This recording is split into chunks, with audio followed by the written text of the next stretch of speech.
Hello, Internet, and welcome to another episode of All Myths Are True, one of our Monster of the Week games here on game nights that I run.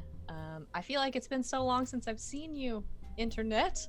I've been gone for a little bit because I've been sick, but I'm back and better than ever. Maybe, probably not, but that's okay. I'm here, and that's what matters. I'm so happy to be here running this game again for all of you fine folk. Um, as you can see, Alex had a prior engagement and is running a little bit late, but he will be here soon.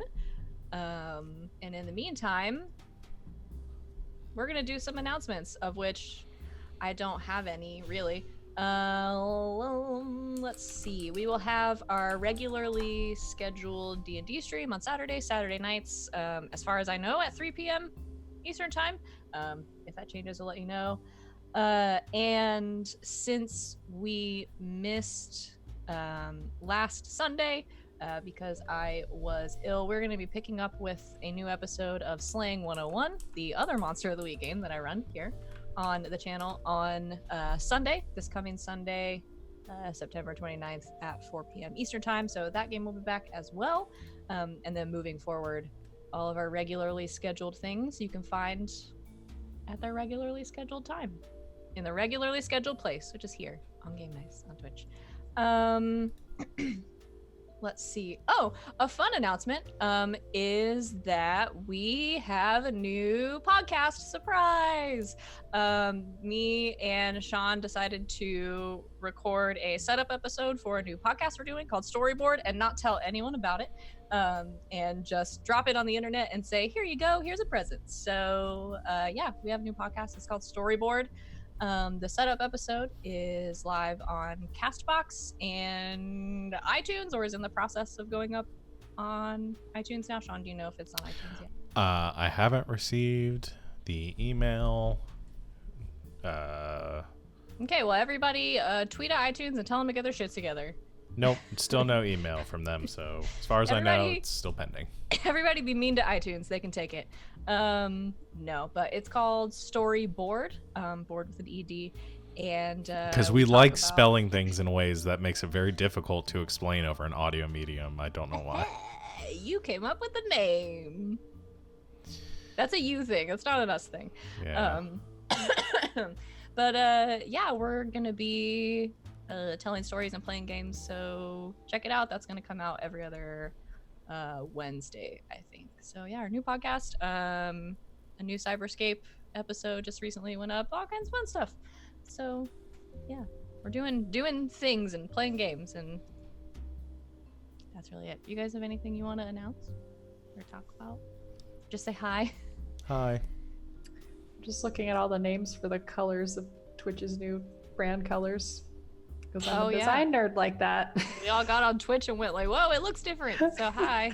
Twitch looks different, but we're still the same. Yeah, so yeah, that's what we're doing. Join us on Saturday, join us on Sunday, and we actually have a couple more announcements of new stuff coming down the pike. So once our schedule is fully updated, we'll let you know on Twitter and Discord and all that fun stuff. So yeah. Is there anything else I'm supposed to say? Not that I'm aware of. All right, great. Let's play a game. How's that sound? Okay. So, Wait, we're playing games? Yeah, and I'm just... Wait a second. I was so tired before we started, but I'm just like so jazzed to be playing a game again and to not be sick. Yay! This will last about 20 minutes, and then I'll get sleepy again, but that's okay. Get it while it's hot, y'all. This is premium content. Yeah, so let's play Monster of the Week.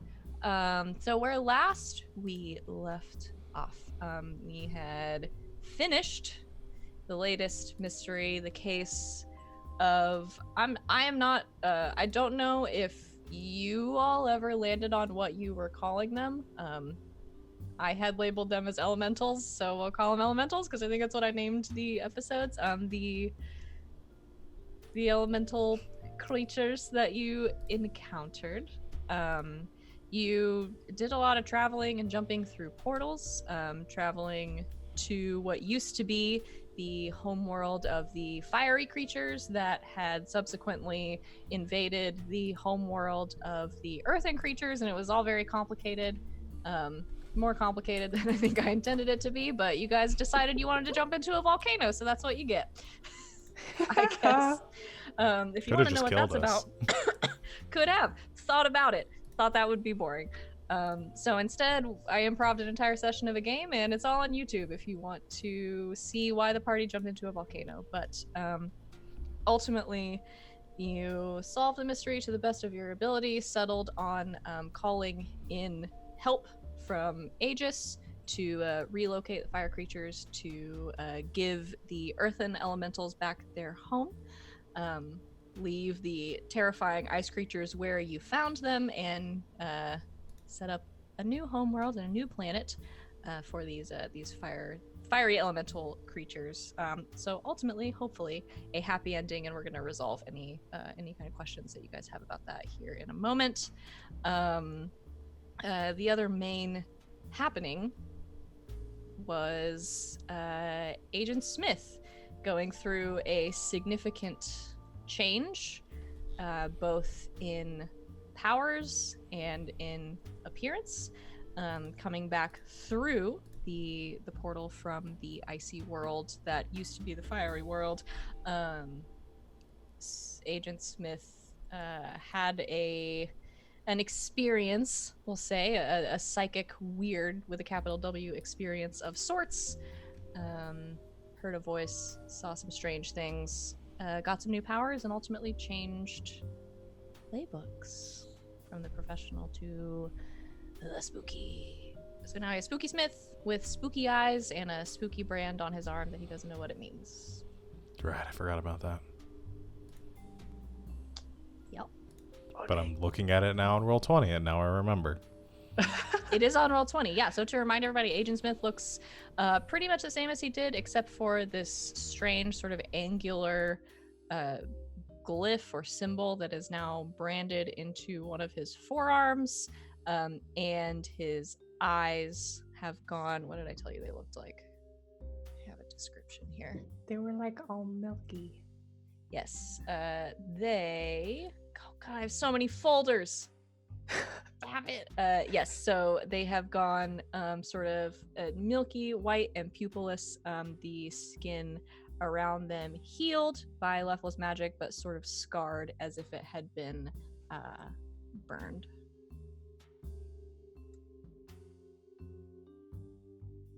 And that's where we are. But you made it back. Lefla is currently in the infirmary, resting up, and will conveniently wake up and feel all better when Alex gets here.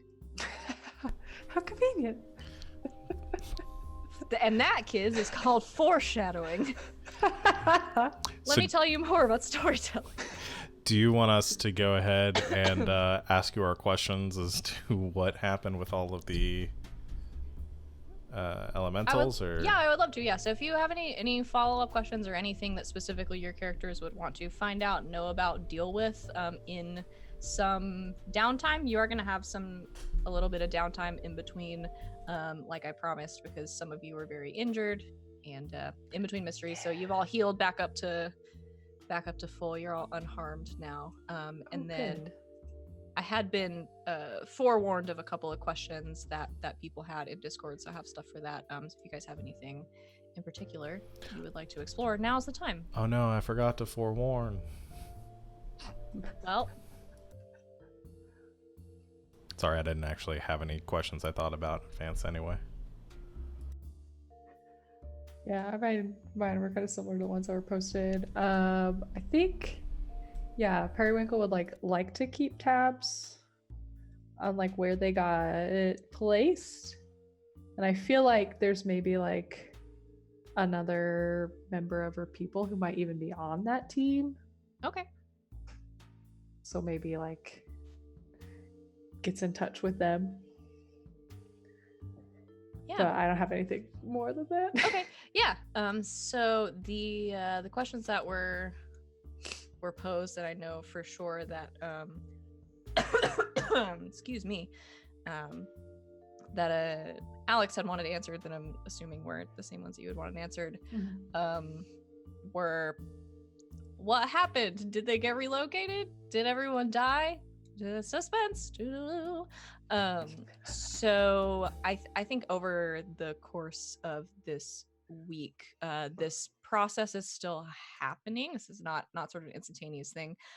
There were a lot of these creatures on Taiga 13, and not all of them small and winged and cute and easily stepped on. So there were a lot of them. Sized ones? There were other sized ones. There was some growling that you all heard in the woods that you managed to avoid. I forgot about that. There were also sort of some similar ones that you encountered in the now icy world and ran away from. So you did a lot of running away from the big things. Scary. Probably for the best for all of you. So the updates that you'll get, I think, Periwinkle, if you maybe know somebody that is on this relocation team, excuse me, these elemental creatures that had invaded Taiga 13 are slowly, over the course of time, being captured as humanely as possible, and relocated in groups so as not to cause them any harm, through so they're not separation from their power source, which I assumed that you all had put in your report, and is also fairly easy to witness for this team. So they're trying their best. They have not been able to convince any of the creatures to come back to Aegis, like Oris did. So the true nature of their power is unclear, but based on your reports, and the relocation team's contact with them, I think it's become very clear that separating one from the pack is sort of dangerous and causes their power to wane for whatever reason, and potentially, eventually die. They're not sure. They're not sort of in the business of testing it, but separating them in groups seems to be fine. But Oris is okay. Oris is fine. Okay. We'll get to Oris in a second. Okay. Just making sure. Yeah, Oris is fine.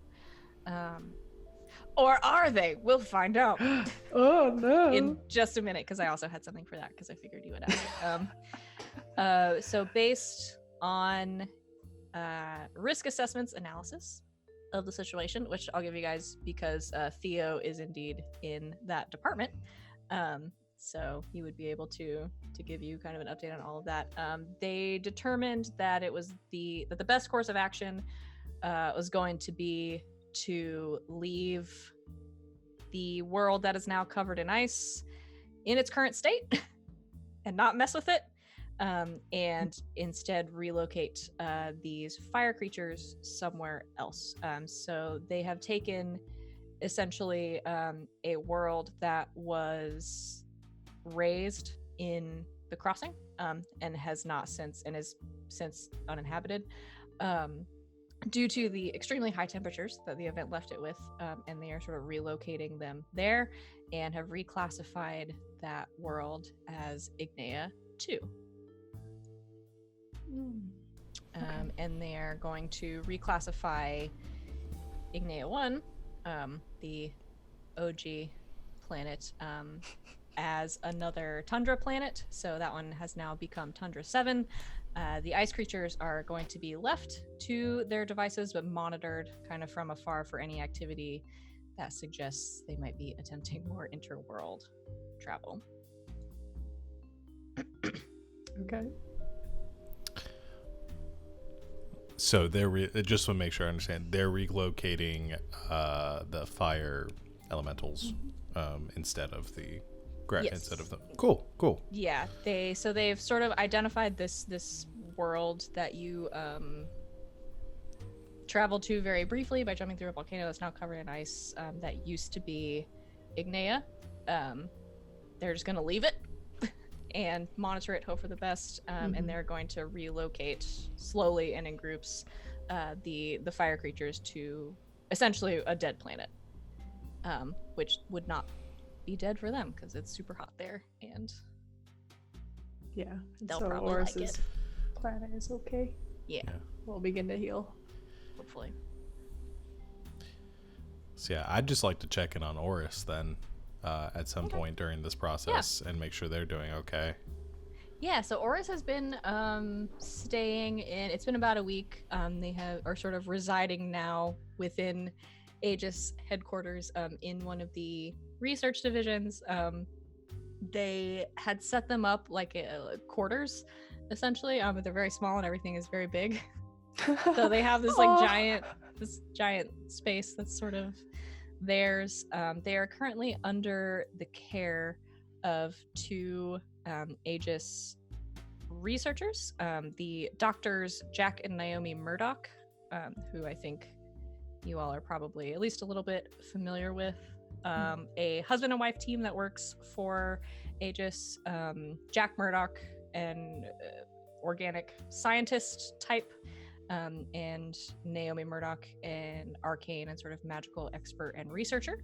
They work as a team researching newly discovered life forms from their two different perspectives.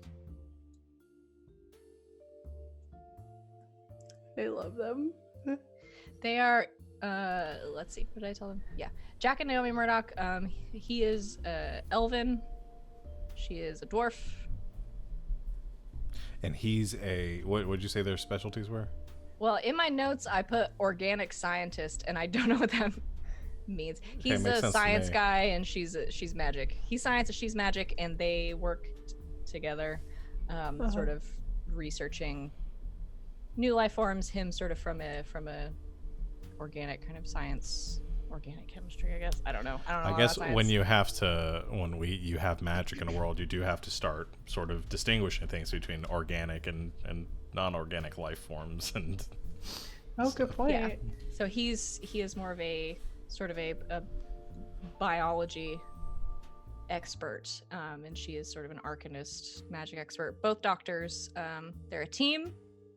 They work together, researching new life forms, and they're very good at it, I guess. cool. But Oris is okay, not like Yeah, falling apart. Oris is great. They're taking very good care of them. So mostly treating them as a guest. I think, especially since Oris can speak the common language that you'd speak on this planet, whatever that happens to be. But mostly I think treating them as a guest, starting out asking a lot of questions, and then kind of slowly explaining, like, this is what we want to do. We want to do these tests. Trying to get them to help and they're not keeping them like locked up by any means. They have like a room and stuff. So they seem fine. As you hear some crashing in the background, and one of the doctors, Murdoch, goes, "Oh no, Oris must have tried to get into the books again," and runs off. And you hear, "Oris, those are very big. Please stop trying to pick them up by yourself." So cute. Yeah, somebody need ice right now. I think I actually. Did you have any other questions that you wanted to go through, Periwinkle / Morgan? Because I actually had a scene that I wanted to do with Periwinkle since Lefla isn't here. Because I had another one. I have another thing I need to talk to Lefla about. Like medically, I think they were gonna like look at Smith and make sure they were okay. And I had another like really short little thing that I wanted to do. Sure. I don't think I have anything else. By all means. So I guess if we're here, this is like a period of time, like a couple days or something before our next mission. I'm sorry, I was coughing a lot. What'd you say? That's okay. So this is like a period of time, like a couple of days until our next mission. Like this, I assume this all happening takes a little bit. Yeah. I was giving it like a week in between. So if you wanted to be sort of partially through that week. Yeah. I think like the next day after we get back, you get a menu pop up that says, "You're curious how Periwinkle is doing. Go for a visit." Yeah, sort of. Well, no, I think this is a scene with Periwinkle in like their office or something, and Agent Smith is coming to visit. This is your student coming to ask if they can join your house. Yes, I'm doing Fire Emblem jokes. I assumed as but much. I think what happens is like the day we get back, Smith like goes home, and like I think we get like some extended time to ourselves or some time off since we had to spend a very trying couple of days. Doesn't really tell anyone what happened or anything, and is trying to keep that a secret. And the next day comes in like real late and comes into to Periwinkle's office and Come in. the door cracks open. Hey, do you have a second? Yeah, I always have a second for you. He closes the door and says, I like what you've done with the place. It's clean. Thanks. I mean, it's getting always- a little dusty in here. It's always clean. I'm bad at small talk. Yeah, it's okay. I need a favor. Okay. I can't get into any of the labs that have the retinal scanners. Oh, And right. I'm still kind of, Sure. yeah. Yeah. I kind of had hoped that we had precautions or some sort of workaround for that. With as much technology as we have, you think they'd, kind of be, I don't know, accommodating to that. We don't have the most accessible workspace. But I digress. I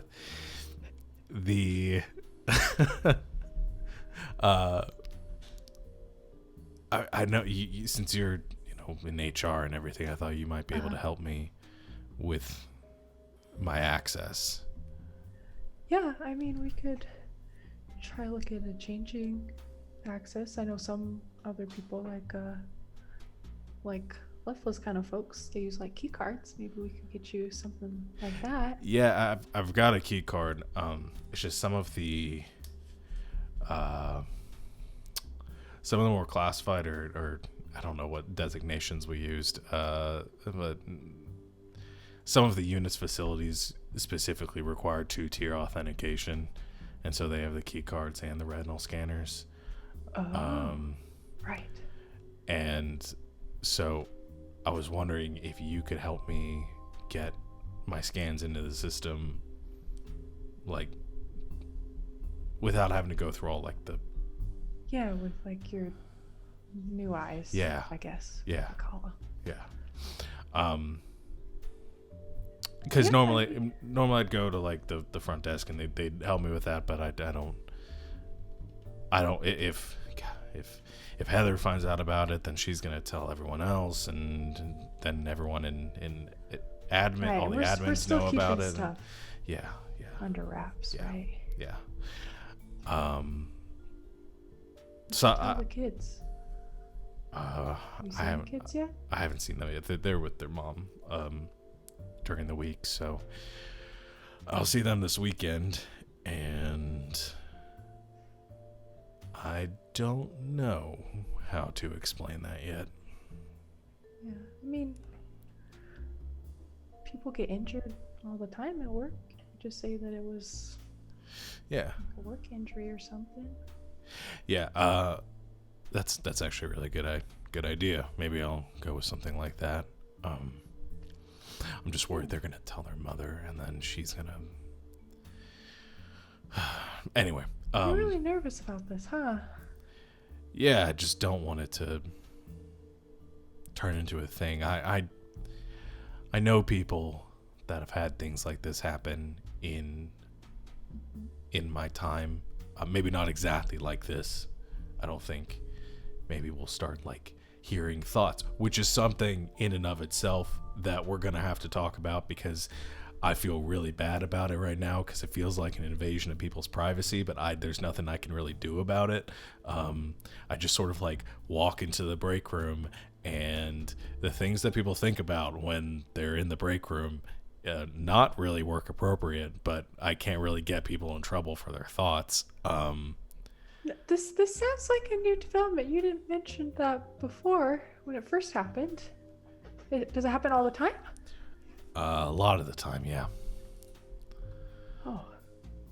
Okay, well, that seems like something that would be difficult long term. Yeah. Once we figure out a way for you to And I guess maybe control it, I guess. I think it works the other way too, because I was getting coffee this morning and they were taking a really long time, and so I was getting kind of frustrated, and I guess one of the baristas heard what I was thinking, and You're that didn't thinking go you well.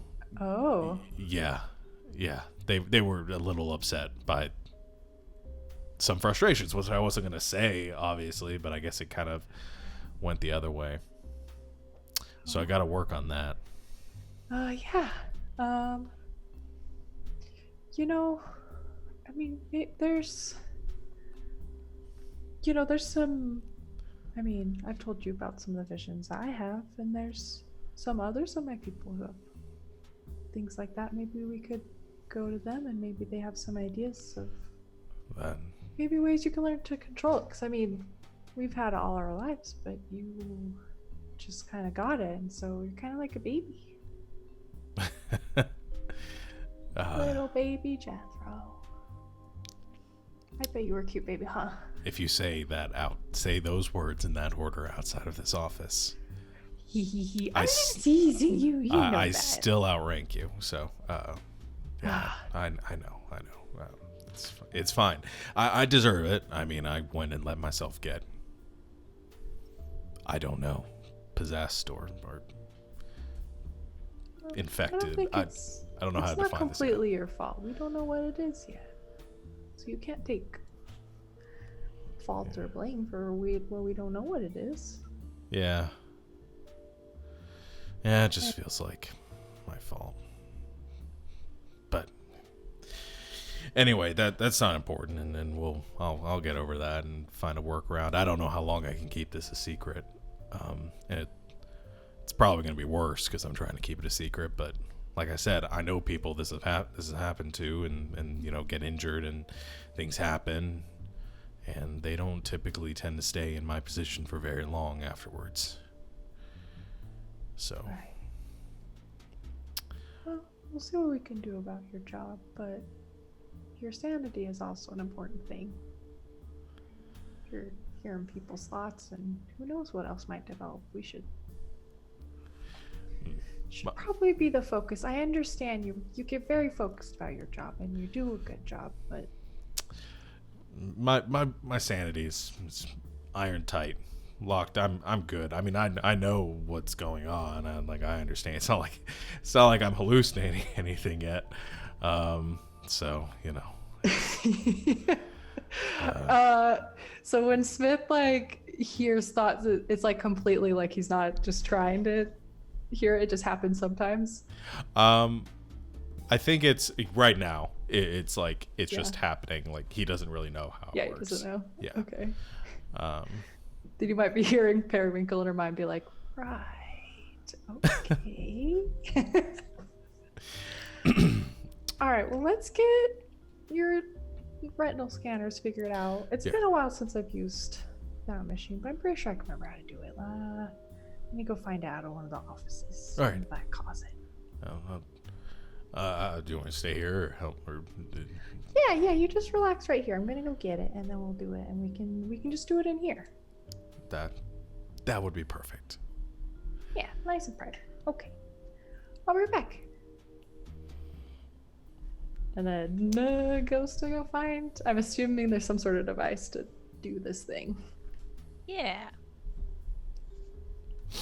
Gets her butt all set up with his new eyes. Yeah, I won't make you roll for that. I think that is just a thing you can accomplish. You have the time, and we'll put in the effort. So yeah, you get all fixed up, making sure you have access, Smith, to the things you need to access. And I will Can't remind. believe you would accuse me of creating an inaccessible workplace without asking me. Accusations fly. This is a two-way street. It's improv. You got a yes and. Yeah, and I will remind, because I think I mentioned this last time, that as the spooky Smith's dark sides are, he's got a couple. Dark side. One Oh, of I don't think we talked about them on stream. I Did know we of not? them. Yeah. No, I think all we said was that you switched playbook. So would you like to tell Yeah. the folks at home what your dark sides are? Yeah, so the spooky is part of their mechanic is that they have a dark side, in which in this case it's actually like 3. Your powers have an unsavory source, and sometimes you're tempted to do things you shouldn't. So I picked 3 from a list, and the 3 I picked are violence, guilt, which I was sort of playing into, I guess, a little bit there, and hallucinations. Okay. So yeah, but he does actually hear voices like that. The voice is like he is actually hearing. Does have the ability to hear people's thoughts. So that's confusing because you have hallucinations, but also you can hear people's real thoughts. Mm-hmm. When I say Oh, confusing, I mean for no. Smith, For Smith. not for me. Yeah. Or buddy. Yeah. Yeah. So yeah, that's all I wanted to do. That was the scene that I wanted to go with. Unless there's anything Periwinkle wanted to talk about. I do really like the idea of like at some point during the week though, if we have this time to like, if you have any relatives or friends or anything like that have the sort of things, especially if your culture, Yeah. if this is like part of their anatomy, might be good to explore. We don't have to like get all into that and spend a lot of time doing it, but I think Smith would definitely be interested in getting to know that a little bit better. Yeah. I So. think after that conversation and getting Smith all like squared away, Periwinkle would call her mom Okay. and would would sort of explain that she has a friend who has something similar to the site and see if there's anything they could. My thing's literally Do called about the that. site. Ah, well, that's what that's what her people call it too. Well, one It's of my probably things, different.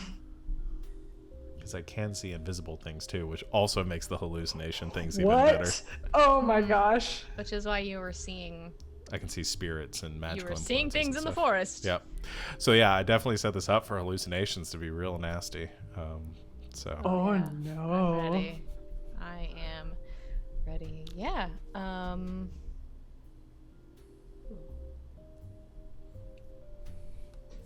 I'm thinking about what your mom would say.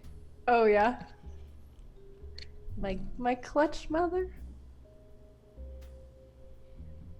I have a think question about it about for a that moment. while Savannah's thinking. You Yeah. say clutch mother. Do you have like hundreds of brothers and sisters, or is it like Not that many. Okay.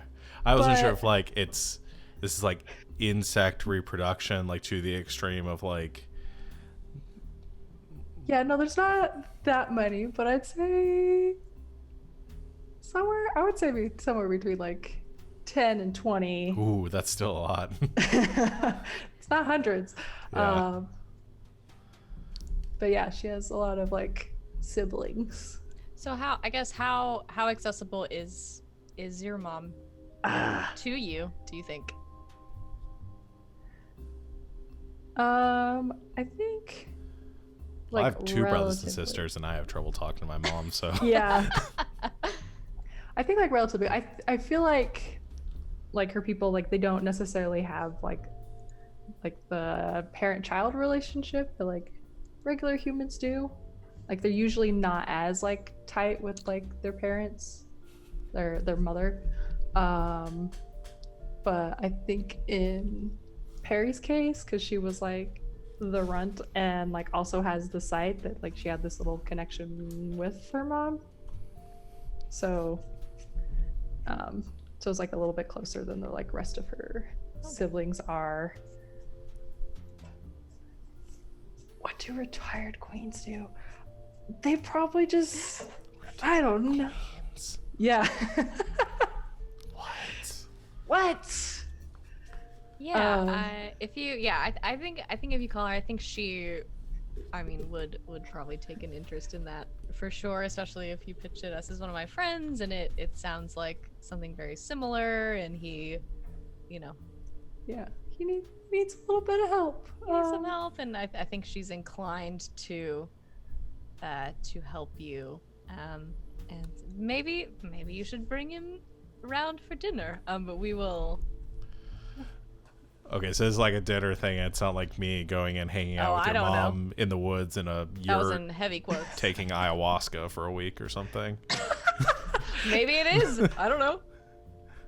I guess we'll find out soon. We will find out soon. But before we do Go first. any of that, we're going to go away for just a minute because Alex is here. Boom, zoom, we'll be right back. Zoom. Yay.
And we're back. I don't know why I said it that voice. And we're back. AMAT 901. Welcome to Monster Radio. I need this NPC in the game now. That's pretty Okay. good. It was pretty bad. I don't know why you're saying it's pretty good. I don't know. We're back, and Alex is here, and we're also glad, and I'm super jazzed. All right. So where were we? Oh, sorry, look at my notes. So yeah,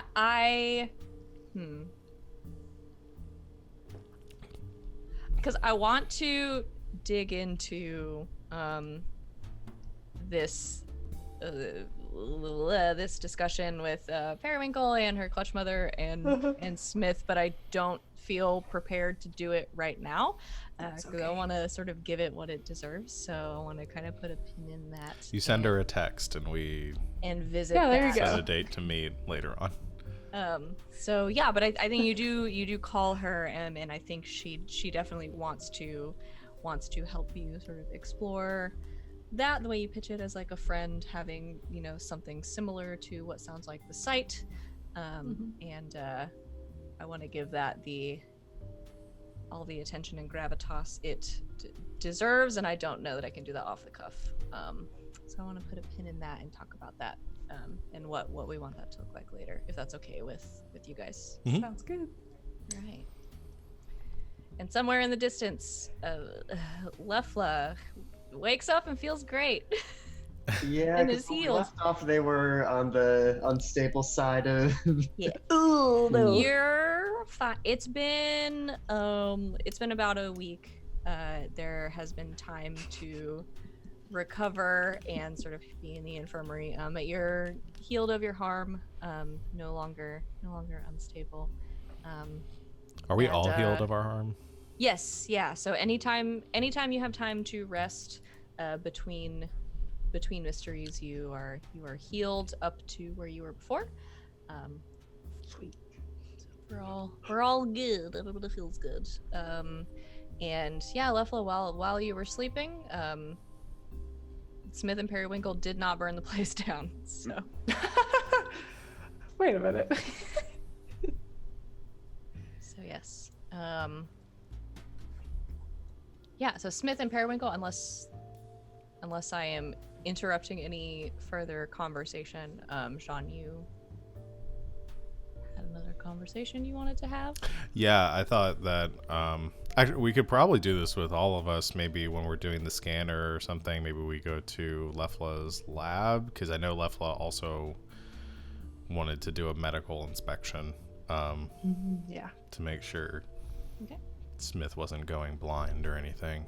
So you gather your party in the infirmary Yeah. post Lefla being healed and fine. I think there's a few moments where outside of like whatever your medical office or the infirmary is, you just hear this like from outside, this very muffled like and you hear like, I told you, it's just not letting me in. And then finally it opens up with Periwinkle standing there.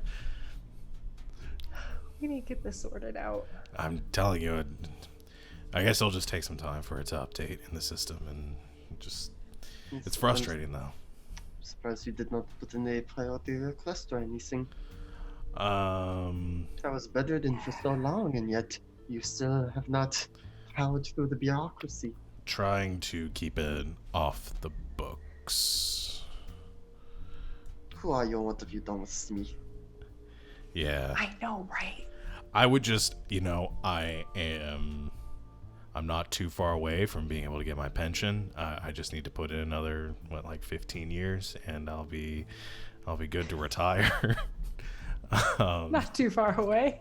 Listen, I did not even once approve any of these terrible workplace things that you were saying about my company that I made. Okay. Just in a short 15 years, I'll be good. I need You'll to be keep. vested. I need to keep my job until then. Maybe it's different time scales for different species, and humans got the short end of the stick.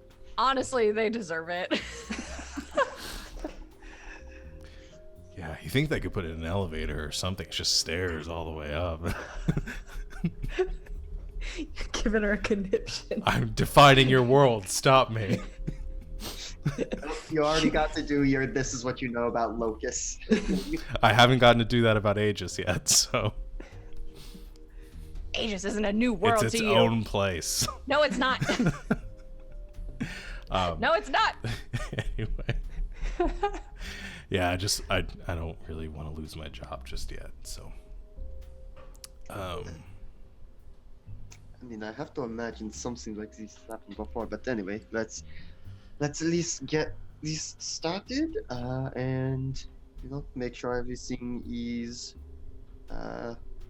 checked up, I guess. All right. So what? Just like an eye exam or something, or? I mean, yes, that is the most obvious change, but I mean, we should probably go through the whole usual physical, see if anything else has changed. All right. So I will need you to strip down and put on this gown. I hate the gowns. You could just stay naked, but I imagine you well, not going to speak for Periwinkle. I imagine you would be the most uncomfortable with that. Human bodies are weird. All right, give me the gown. Yeah, so fleshy, yes, and squishy for the most part. Very squish. You know, as the only human in the group, I find this incredibly I mean, if incredibly you know, unprofessional. Elven bodies are fairly, at least in those aspects, are fairly similar to humans. Yeah. I'm gonna change and just give me a second. I just go behind whatever curtain or something there is in the room and change into the gown. Perfect. Okay. And I we don't. get None of you need me for this. Go ahead. and we get physical. Ah, yeah. Physical. I don't think you have to roll to do a physical. It's not investigative mystery. Oh no, this is Human just body, such a taking mystery. This is taking such a drastic turn. Because depending on how this goes, could we kick some ass? Listen, I don't know what Smith is into. Yeah, you do physical. You know, for- actually looking at it, the investigative mystery would work very well for giving somebody a physical. What sort of creature is it? What can it do? What can hurt it? What is being concealed here? Anyway, I'm sorry. Are you done? No. Yeah, you do a physical on Smith. Excuse me. Everything for your intents and purposes is totally normal and healthy. I mean, assuming you check everything you're supposed to, you check, his vision and reflexes and all of the other things that you will check. I don't know. But Smith seems perfectly reasonable and healthy for his age. His eyes look fucked up, but they seem to be functioning the same way they always have. I mean, if you want to do anything further, there's, blood tests and all kinds of things. His blood pressure is probably a little high, but Yeah, I'm just thinking I could, ask him some stuff about his diet and exercise, and just, is there anything that Smith would do a white lie about with his health history? Yeah, probably like if you're asking about diet and exercise, I think he probably would have said, yeah, I stay away from junk food or anything like that, and I try to exercise like 3 times a week or so. And that's probably a lie. He probably does sneak. He probably has some vices, some little junk foods that he eats, and probably doesn't exercise that much. and those such were were Cheetos. knows. Yeah, and I'm not sure how exactly it registers, but I'm asking this because of my latest improvement of taking the Flake's suspicious Mhm. mind, and I just know are lying to me. Yeah, so I guess let's talk about how you know. I was does this sort of function the same way, but to a lesser extent as like your empath move? Yeah, I think so. or- It's probably like, it's maybe a little bit like when that backfires and goes terribly wrong, but obviously not as drastic. It's just like this Yeah. sense of like, something is up. Almost, I guess, like a spidey sense. Like people lie to you and it hurts a little bit, Mm-hmm. but emotionally. I love that and I think it's great. Yeah. You know the truth. Yeah. Unless it's just like, eat less junk food. I don't know what you're talking about. I think you do, but moving on.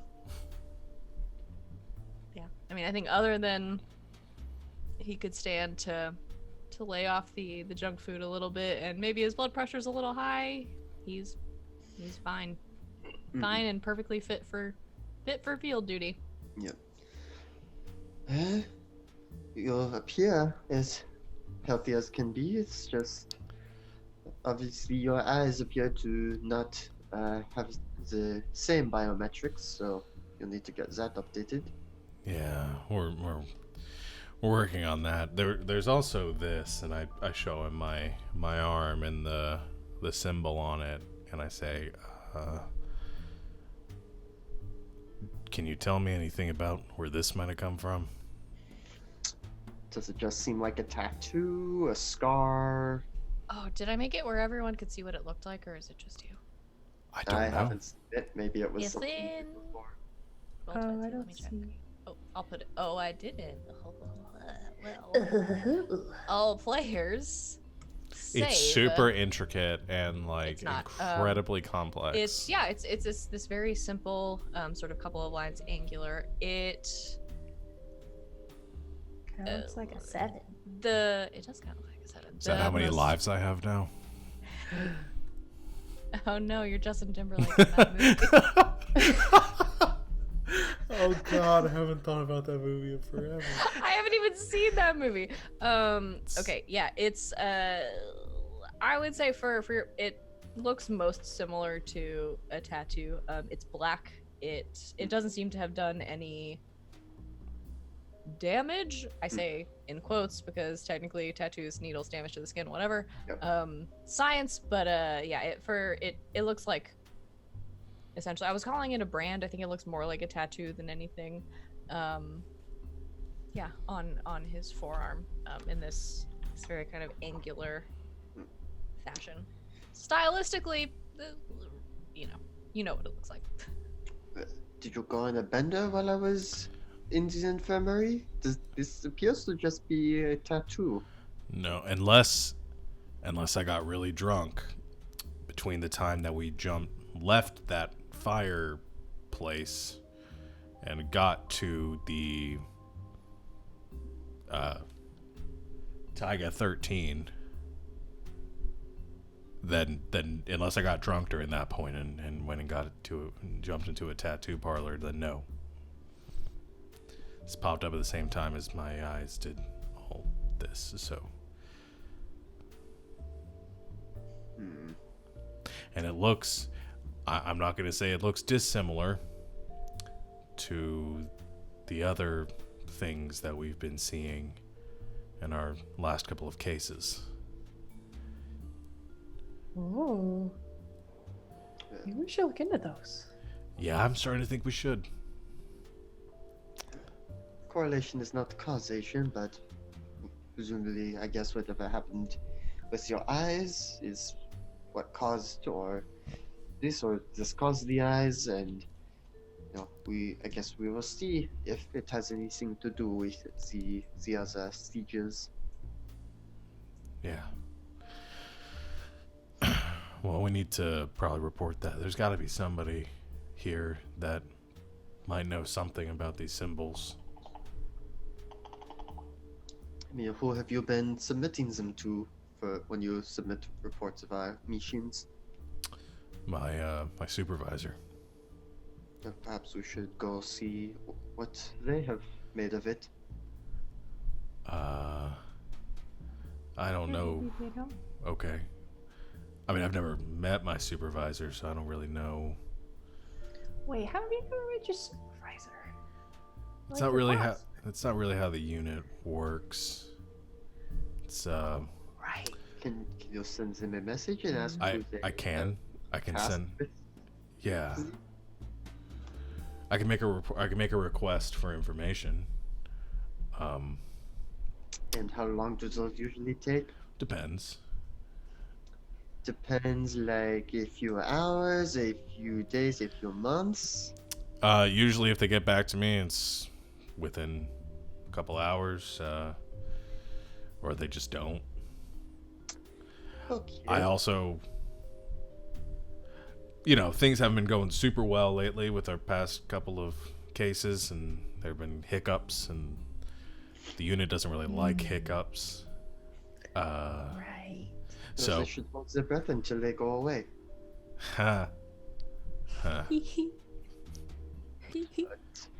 I'll put in the request rate. I mean, it can't get any worse, right?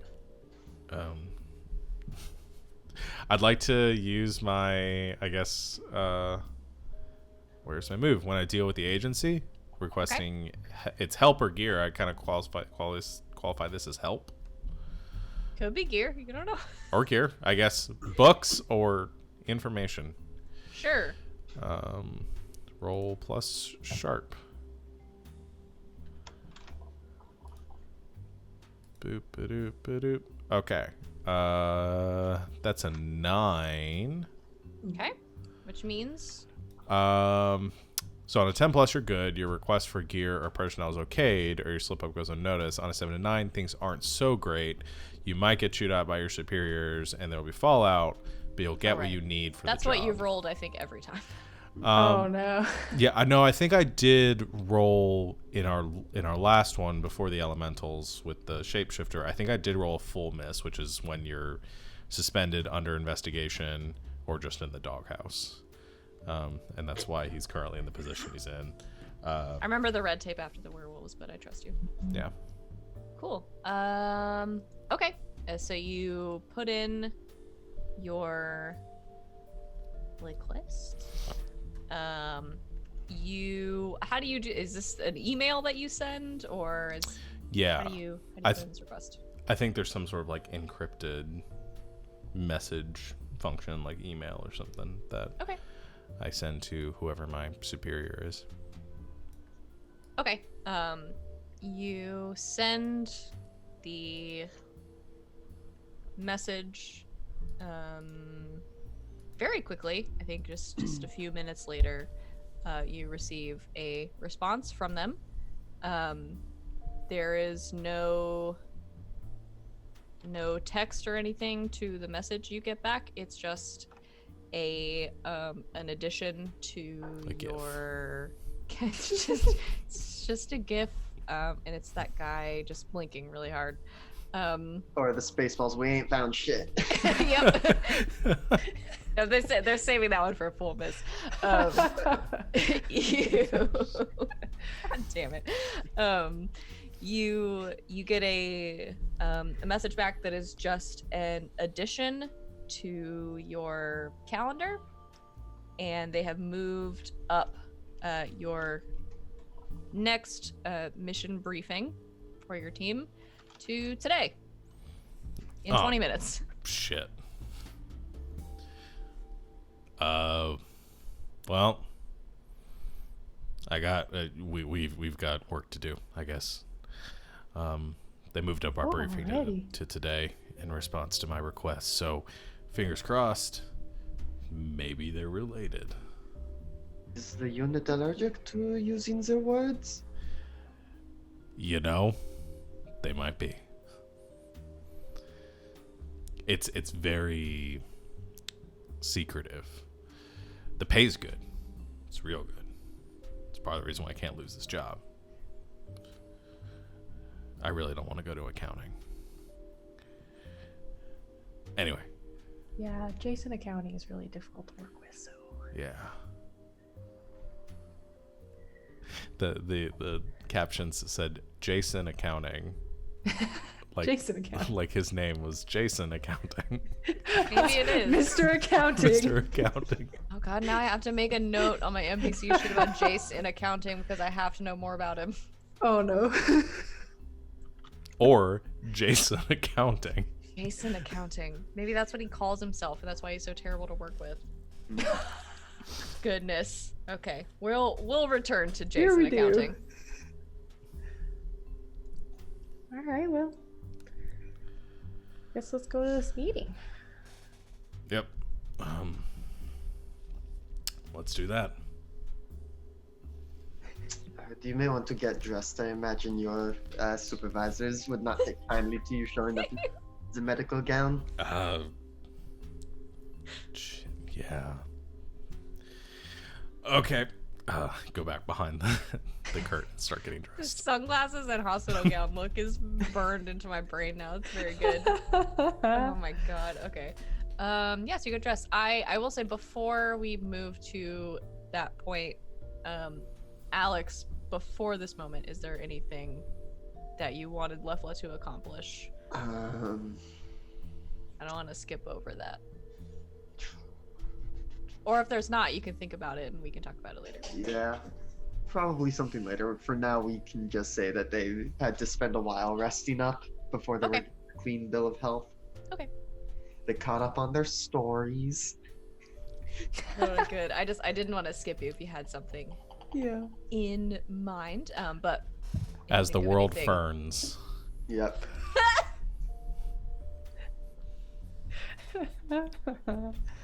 You could have gone where the red fern grows and it would have been right there, but No, that's not.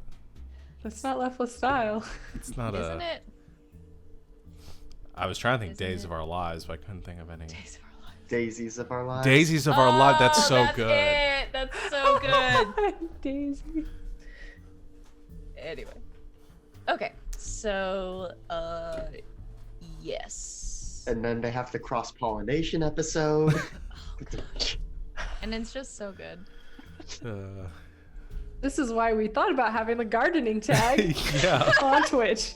Oh no. We're We gonna definitely considered. gardening and soap operas next week. Well, we're gonna have to have a soap opera episode now. Ah, Jeeb, okay. But yes, so the three of you, dressed in your regular clothes and not your hospital gowns, and wearing sunglasses inside, some of you. Whichever of you make that choice, make your way.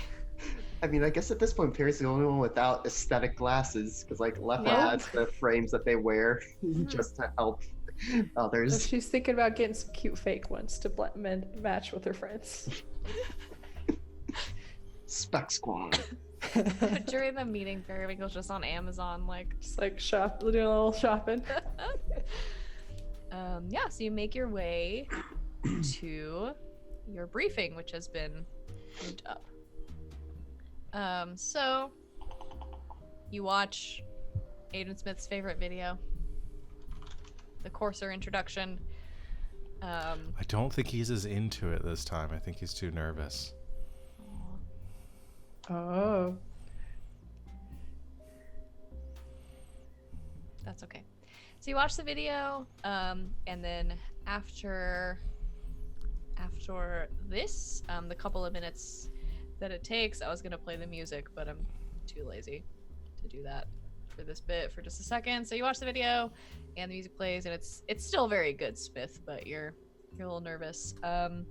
Donna from last time that we created, that is Hey. now this NPC that works in these briefings, who works in Periwinkle's department, and is generally in charge of general information and briefings, and other things that Aegis flips the lights back on and rolls up the projector screen. And from the side of the room where she comes, there is someone else with her, which is not super common.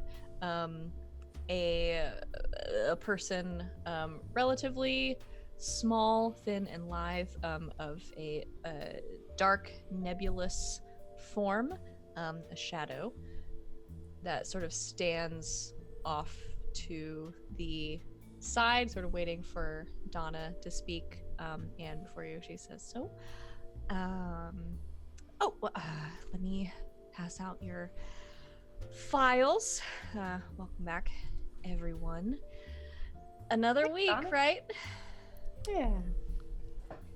And she sort of passes out a file to each of you, which she doesn't always do, just sometimes. She says, "So with me today, we have a guest for the briefing. Super fun, right? This is Is it Gemma." super fun? Is she lying to me? Is it? No, I think Donna thinks it's super fun. Yeah. This is like I like this Donna. is like the most excitement that Donna gets. So like she has a friend that's like doing briefings. I think she thinks it's actually super fun. She have a Garfield poster that just says Mondays on it in her Maybe office. in her office, yeah. She does. She's that little cat that's like, hang in there. Oh. It's just, she has a lot of cat posters, and that's why we love Donna. We can flesh out Donna more later. Yes. I have a lot of thoughts about her. But yeah, I think she thinks it's actually super fun. So, yeah. Well, come in. She says this is Gemma. She is from the Department of Interworld Communications. She is sort of at the forefront of what you're doing this week, so I'm going to turn it over to her. She's the expert. So, did everyone get a file? Everyone get a folder? Mm-hmm. Great. Thank you. Great. Okay. Yeah, Gemma, take it away. And this shadow sort of makes her way over toward the front of the room. And in a little bit of a quiet voice, from her body language, I think she seems kind of nervous. Like she's not super used to talking in front of people. She says, "Hello, like Donna said, I'm Gemma, Department of Interworld Communications, and I asked Donna if she would do this because briefings aren't really my thing, but here I am. So here we are. Doing great. Thank you so much. Everyone got a file, right? Okay.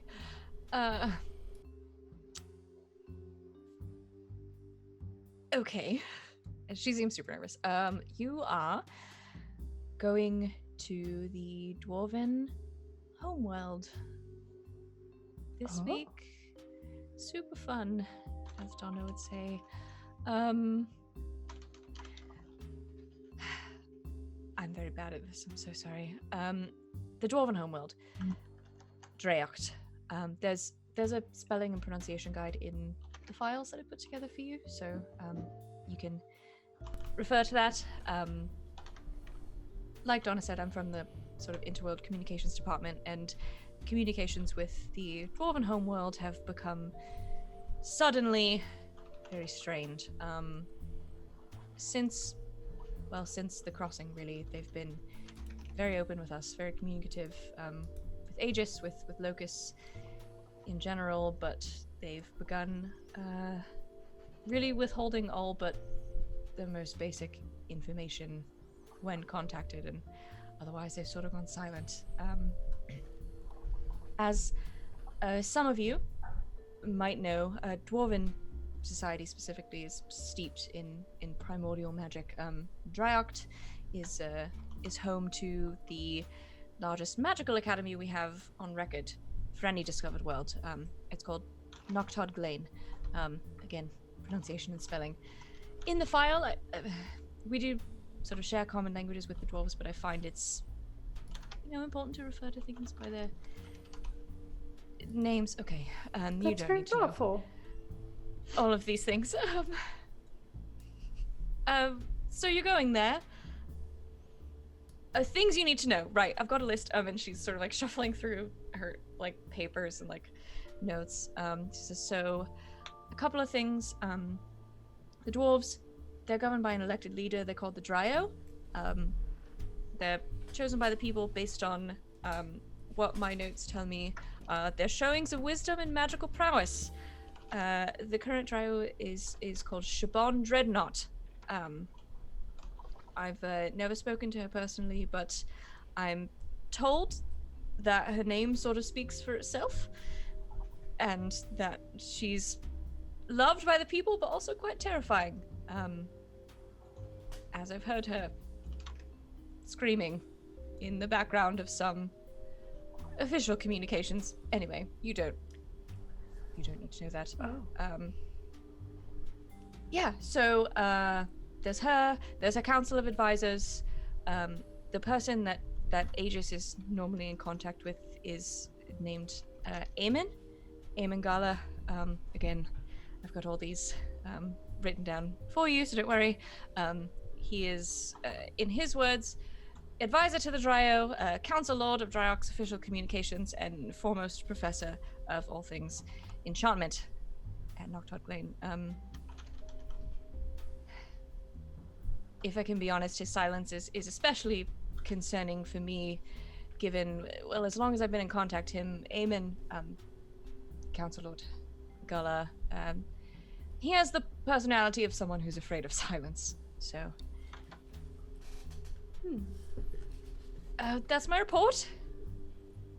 If you have any questions, please don't hesitate to ask. I've been at the forefront of communications with Dryoct for a long time. Their silence is especially concerning the dwarven world as sort of the epicenter of magic, as we know it. The academy is hugely important, and if I can speak frankly with you, if something is wrong there, it could be incredibly dangerous.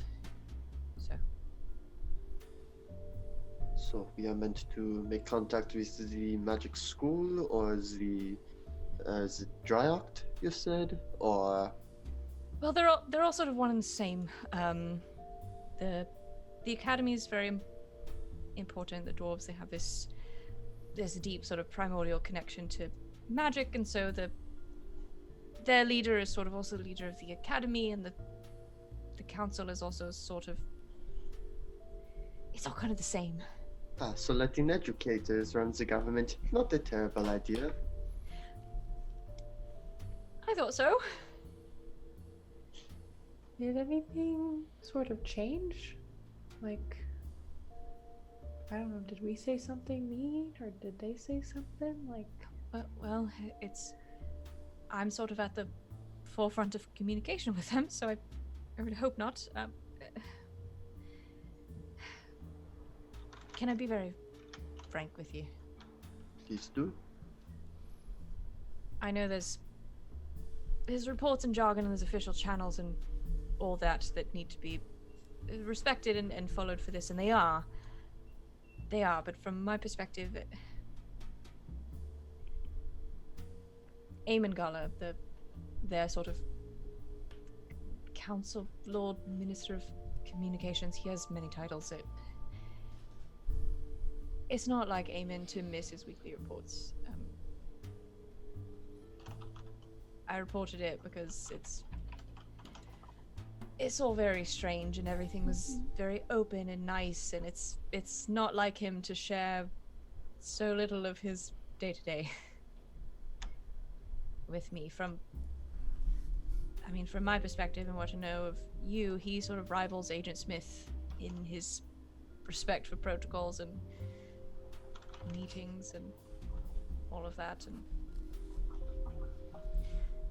when I say I've been facilitating this for a long time, we've been talking for a long time, and he is a friend, and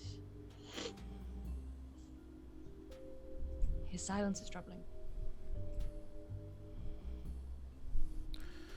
Well, I guess we'll see what we can do. Figure out why he's not talking so much anymore. Oh, sorry. Oh, did you have a question? Yeah, I just we've been gone for the past few days, so I'm not really, or for a little while now, and I haven't really gotten caught up on events. Has this affected anything with the ITL? You're probably not a sports fan, the Interplanetary Thunderball League. It's based out of, they're like the home planet for it. Not a sports fan. That's fine. That's fine. Don't worry about it. No. I'm sorry. I'm sure it's in my packet somewhere. As far as I know, there's still sort of in the training season. So as long as everything is resolved, the planned schedule should continue. Good. I mean, I guess I got like $100 on my fantasy Thunderball League, and it'd be a shame if this affected the regular season. If it's not clear, I'm using my human ability to. It's super clear. to create this. Oh, Thunderball, our favorite sport game. Yeah, I think Gemma starts she's like flipping through her notes. She's like, oh no, what is this acronym? They still have several weeks still in training. As far as preseason, I know that not quite into preseason, still in training in the preseason for I thought 5 weeks. And then the regular season is currently being scheduled. So okay. as far as I know, nothing has changed. But again, we're not getting a lot of communication out of the academy, so. Think they're connected, Agent Smith? It might be. We should probably investigate, go to the grounds, talk to some of the players. You know, probably get their statements and their autographs. I mean, affidavits. Right, yeah, the statements. Yeah. Very, very important. We're on it. I do have one more thing. And as she takes out these sort of small, just a couple inches across, like padded envelopes and hands them to everybody. Please be careful. Small pieces of technology inside. These are communication devices, essentially, that can reach me directly from the field. So it's sort of so you don't have to go through Donna, who is very busy, or the rigmarole that is going through my whole department to reach me. They're secure lines, but I've put them together for you, and I've sort of put aside everything else that I'm doing right now to help with this. Like I said, it's Eamon is a friend, and these lines of communication have been open for so long, and it's so odd that this is happening. So I want to help, and now you can reach me whenever you need. Okay, well, we'll figure out what's up. Don't worry.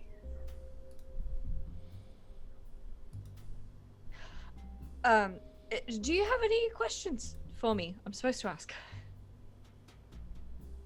I don't know, this pamphlet you gave was pretty nice. Oh, I mean, this folder, it's got a lot of information in here. Thanks. All right, we're on it. Okay. Yes, let's go gas up the van. Good luck. Be careful. Dryoct is an intensely magical world. So We're gonna take good Okay. care of it.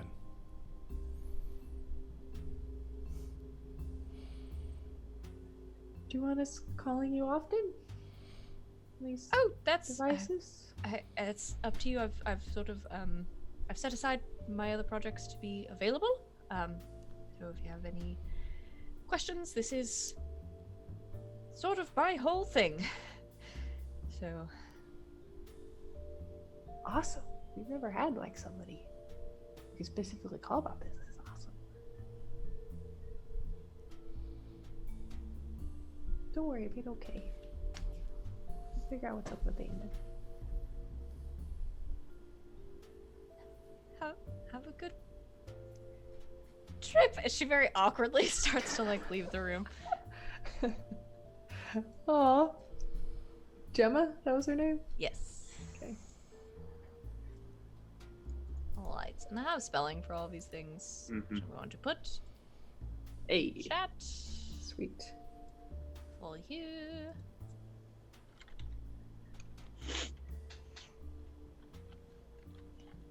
So yes, what would you all like to do to prepare? I would like Sean to write a rules handbook of Thunderball. I would also love that. So what I'm thinking for Thunderball is it's a magical bit. You said that they were like their power through magical ability and domination. I think it's like very physical sport, but also involves like magical casting and stuff. And it's kind of like a cross between Quidditch and football. Okay. Yes, I think in general, Magical rugby. you all Yeah, know magical rugby. magical rugby is very good. Yeah, I think in general you all know the dwarves. Ooh, the ball's like an The- arcane like focus crystal. They like charge with power and then it's like you slam into the other opponents and like blow them up. Yeah. Okay, we can talk about it. Okay. Yes, you all know the dwarves. Contrary to literally every other fantasy world that exists in mine to be an exceptionally magical people. The dwarven race in general probably has the strongest connection to magic, to the old magics that you know. So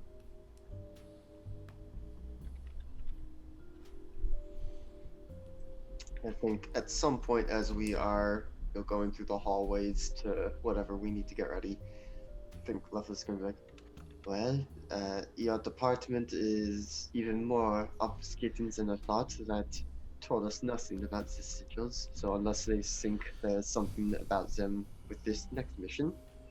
Probably. But I was thinking, the mages on Dry Oak are probably going to know more about this than anyone else would. Yeah, good point. They're like really good at magic. So maybe we do a little side investigation while we're over there dealing with this problem. Wonder if we should go ask Dr. Murdoch anything before we leave. She knows stuff about magic. She's a dwarf. That might be good. And then we can actually get to meet this NPC. Is Savannah ready for that, though? Oh, she's on sick leave today. We'll come back and talk to her next time. Oh, is okay. Savannah ever ready for that? You could go talk to her if you want. I'm just playing like Uber. Would you guys like to go speak with Dr. Murdoch? Sure. Okay. She might have some tips for us that might not necessarily be in the briefing. Yes, yeah. So she is dwarven, and she is a sort of arcane expert, doctor of magic, I guess. Who, yes, you met. Who is currently one of the two doctors overseeing the care of Oris, your little earth sprite that you brought back with you. As you are making your way down to the lab, Smith, I think, just very sort of surreptitiously, there, people passing you in the hallways and everything. There is one person that you recognize, suited up, very sort of nondescript human person in a suit, sort of walks up to you and says, Agent Smith. Do I know this person? I think you've seen them before. Agent Wallace. A message for you. They hand you a small communication device. It is like a recording device, like an audio recording device. Okay. Thank you. And they walk away. I assume you don't need this back. All right. They keep walking away. Knowing your department, it will probably start distract after listening. Yeah. Y'all can go on ahead. I'll take a listen. Okay. Right? Okay. So the Seems two fun. of you go on ahead? Or eavesdrop around the corner? Ooh. Or go on ahead? I think as they're going, Leffler will kind of whisper to Periwinkle, I want to listen in, but I think, I hope Smith would tell us if there's anything we need to know about it. Oh, I don't know. I mean, he's been with this unit for a while. I always kind of thought he was sort of making it up, but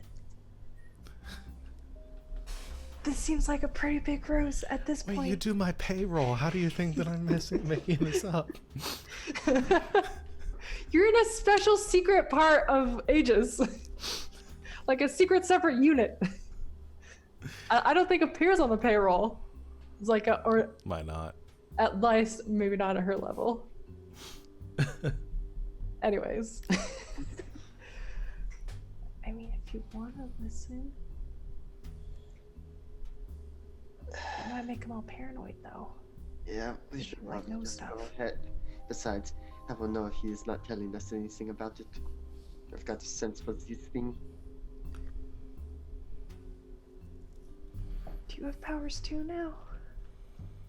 I wouldn't call it that. It's more just my intuition is very on point, especially when it comes to if people are being straight with me. Yeah, it's hard to sneak stuff past you sometimes. Okay, well, let's go talk to Dr. Murdoch, I guess. Make sure they're taking good care of us. And we walk away. And you walk away, and by the time this conversation is over, the message is probably over because it's short. But Oh. Agent Smith, I am gonna play for you this message that you get. Turn up your earballs because it's in Roll20.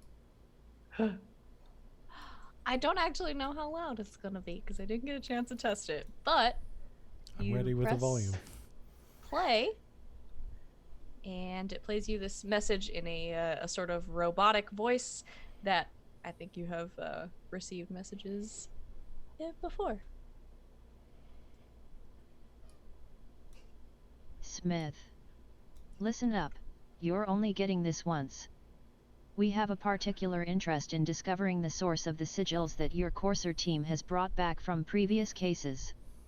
As they may have magical implications, the unit's arcane researchers were working with one Kylan Gala, Noctad Glane's foremost arcane historian. Kylan went no contact around the same time that communications out of Dreocht became strained. Kylan is presumed dead. Find her research and return with it. It is paramount that as few people know about this as possible. Don't fuck this one up, Smith, or you're going to be dealing with a lot more than red tape. This message will self-destruct in 5, It's not really 4, gonna self. 3, Eh. 2, Ugh. 1. I toss it. You toss it. Yeah. Okay, you sort of toss it. You toss it down the hall, and it clatters, and nothing happens for a second. And then from down the hall, you hear, Ha, ha, ha, ha. Got you again, Smith. Oh my gosh. I want to meet his boss so bad now. I walk over and I pick it back up. "Okay, I look down the hallway, make sure nobody saw that. And I just stick the recorder in my pocket and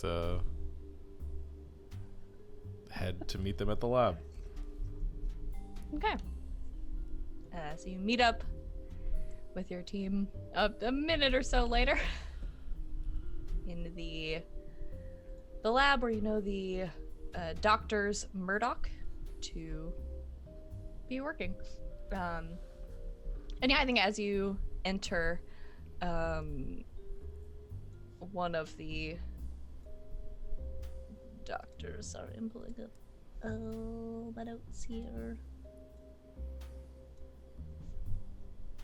For this, an elven man, sort of tall and lithe, blonde hair, kind of crow's eyes, a little bit of wrinkles around the eyes, in a lab coat, sort of comes around the corner and says, "Oh, hello, hello again, Smith. I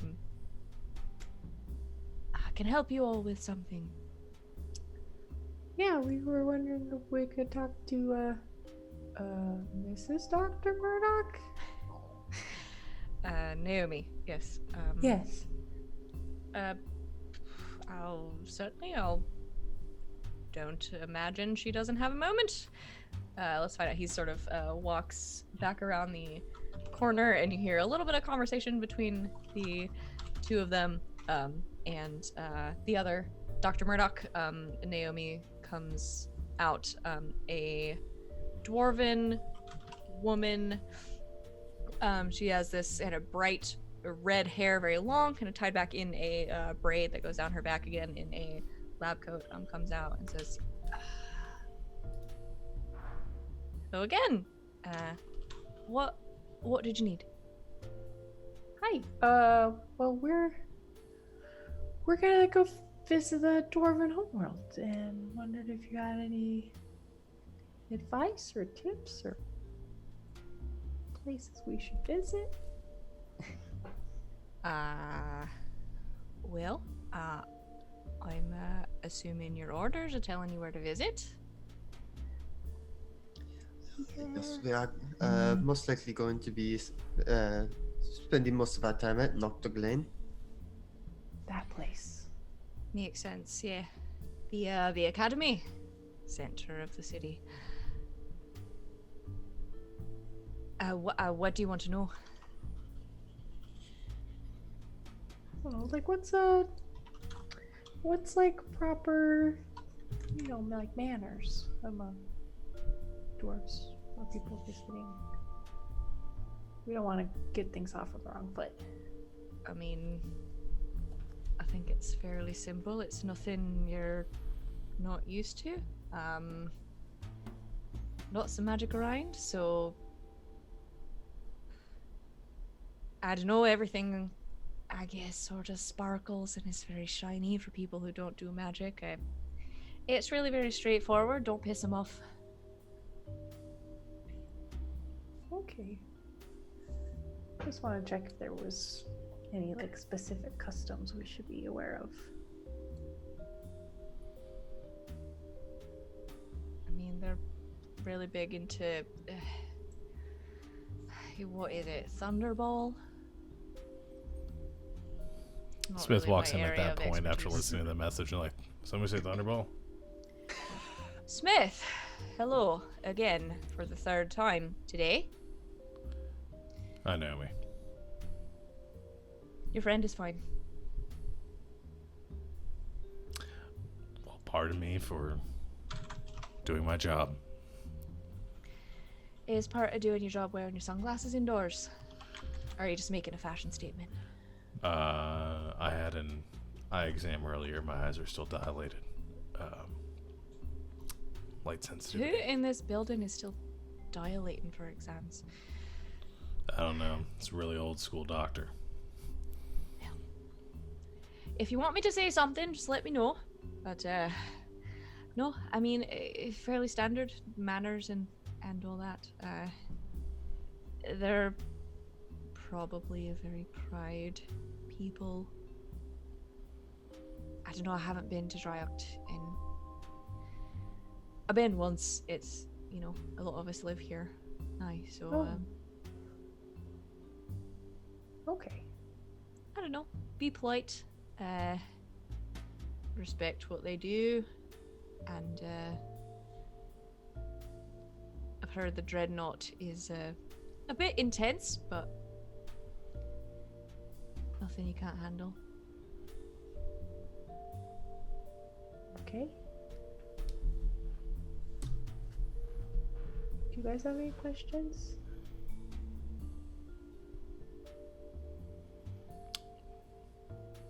No. Okay.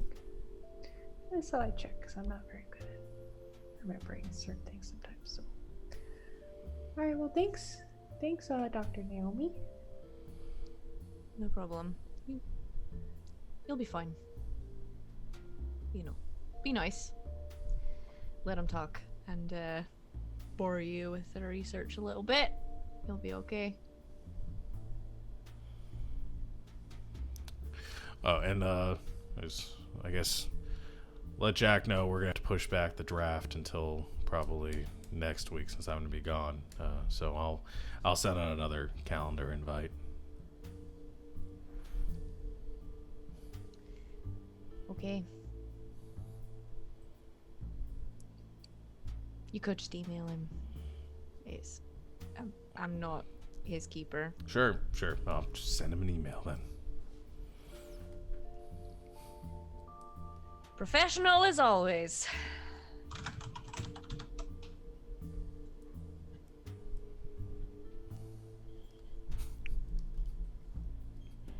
Well, good to see you. And be careful. Don't get, set on fire or anything.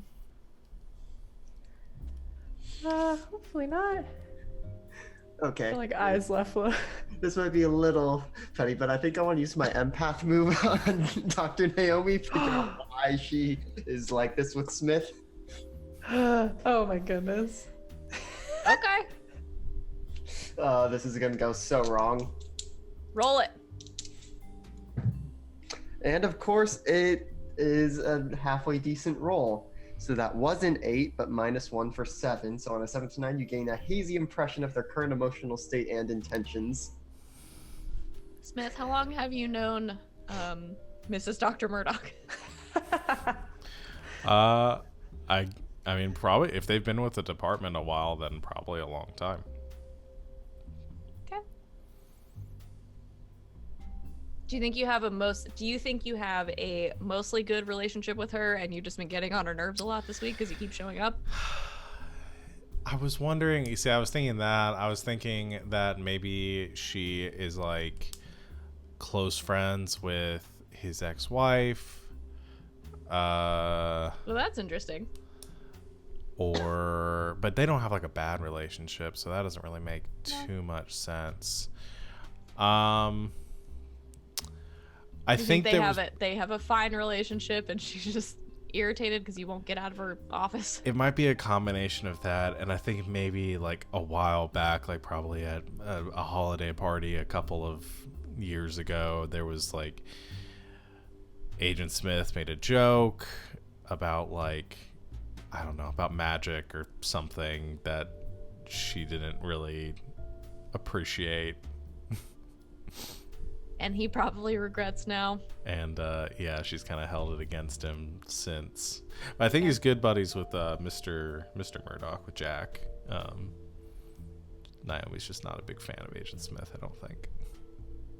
Okay. Sure.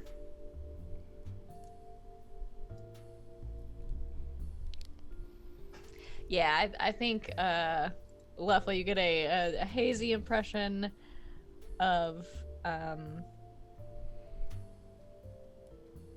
don't know if I don't think resentment is the right word. I don't think it's that strong. I think you just get the impression they've known each other a long time, and she is just generally irritated with Agent Smith. Okay.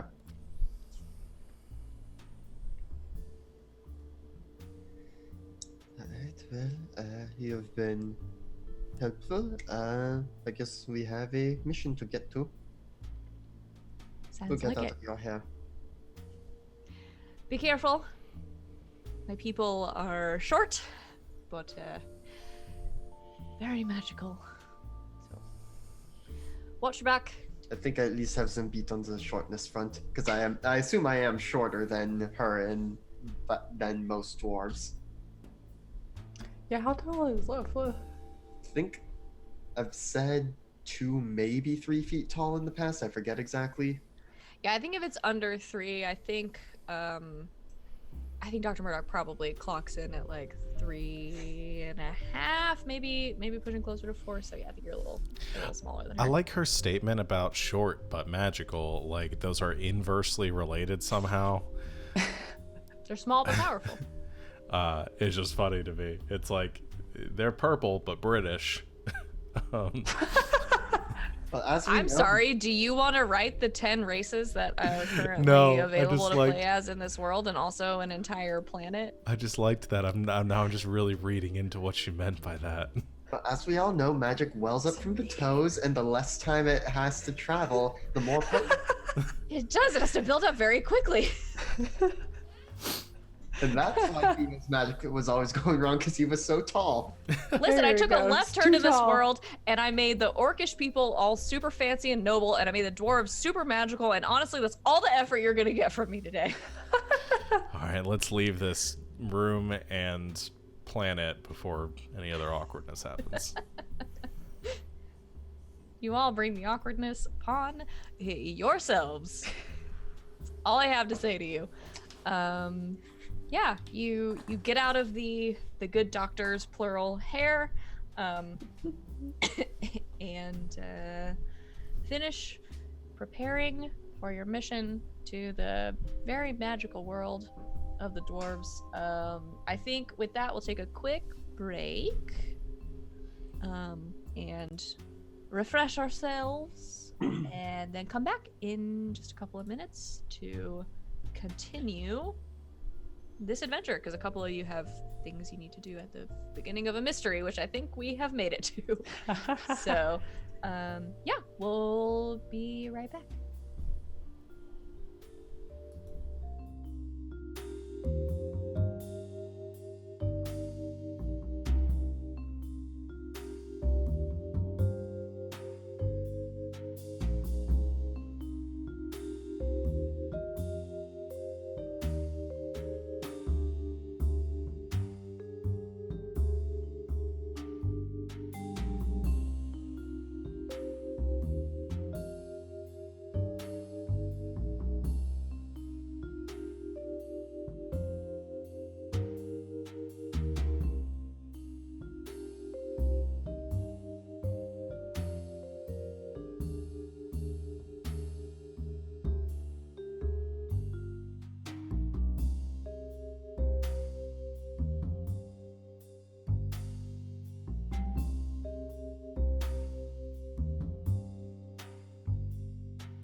And welcome back, No, okay, I can't do that. Welcome back, everybody. Thanks for sticking with us during our break. We are back to play more Monster of the Week here with All Myths Are True. I have nothing else to say. Let's just play the game. Okay. So, you're doing the thing you want to do. Is there anything you guys would like to do in preparation for your mission, or would you like to just go? Perry's gonna like try to read and remember this handout that we've been given, because we're not usually given things like this. She's gonna try to read it, but I don't think much of it is gonna sink in. Okay. She's like trying to study it. Should I have you roll to read your... Can you just roll like plus sharp Okay, perfect. for me? Yeah. That's 5. Like I said. Oh. I think There's a negative to her sharp, everybody. you read through the file, you make it through, but I think you are distracted. I mean, I can't make anything super bad happen to you right now. My hard move, I guess, is like Gemma has included a lot of like the like native dwarven language and like translations for things and like the names of things, and I think it's too much to take in. I think it's distracting. So yeah, you don't retain a lot of it, but you try. Perfect. You have a little bit of a headache. Do you guys get this dwarvish stuff? It's kind of confusing. I don't know, do I? Because I think Leffler would also have tried to read it over. Do it, yeah. Everybody roll Okay. to read the dossier. Expecting this to Dossier, be a that's perfect. social heavy mission. Well, one of those is cocked. Okay. Nope, it was between a 1 and a 4, and I rolled a 1, so that is a total of 4 for sharp. Oh no, you got even worse. Yeah. No, you're just not. And you don't understand why you're not getting it, because like, I mean, Periwinkle mentioned it during the briefing, but like this file that Gemma has put together for you is like flawless. Like, she spent way more time on it than she probably should have. Like, it's incredible, and it is just not sticking. I rolled a 9.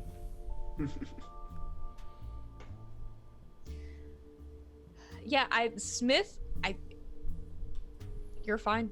You're great. I think maybe like some of the pronunciations of things are probably going to take a little bit of time to like sink in, but this is like, yeah, you're fine. I mean, I have to understand this stuff to, I mean, with the ITL. Yes, I know, with the ITL. A lot of the terminology is in Dwarvish, so. So, first question, do those failures count as experience? Yeah, sure. Yeah, have them. No. I always, if I let you roll, it is with the understanding that I could be giving you experience for something really inane. That's fine. And then the second question is, I think as we are grouping up at some point in sec. So Simit, what was on that communicator? Anything we should know about? Yeah, gonna have to be on the lookout for someone else while we're there. Okay, any more details on that so we can help, or? I can't really give you any more details right now, but if I need to, I will. Okay. I'm trying to think if that I can't give you any more details with triggers alive. I was told in that message not to tell anyone else. Yeah, I was gonna say, based Yeah. on the text of the message, I think he's Yeah. being totally honest. I know how to pass a polygraph. Okay. I'm just trying to think. Probably wasn't enough time, especially with being on bed rest, to commission any new gear from Quartermaster Cooper. Oh yeah. I forgot about that guy. I'm not sure what your mechanical rules are for how often we can get new stuff from him. There are none. It I'd is up like to my an discretion. SMG. You have one. I'd like a second one. You already have one of those. Hold on. I'd like a bazooka. Well, that's gonna take. That's not something that Cooper has to make. I think that's just something you have to get approval for.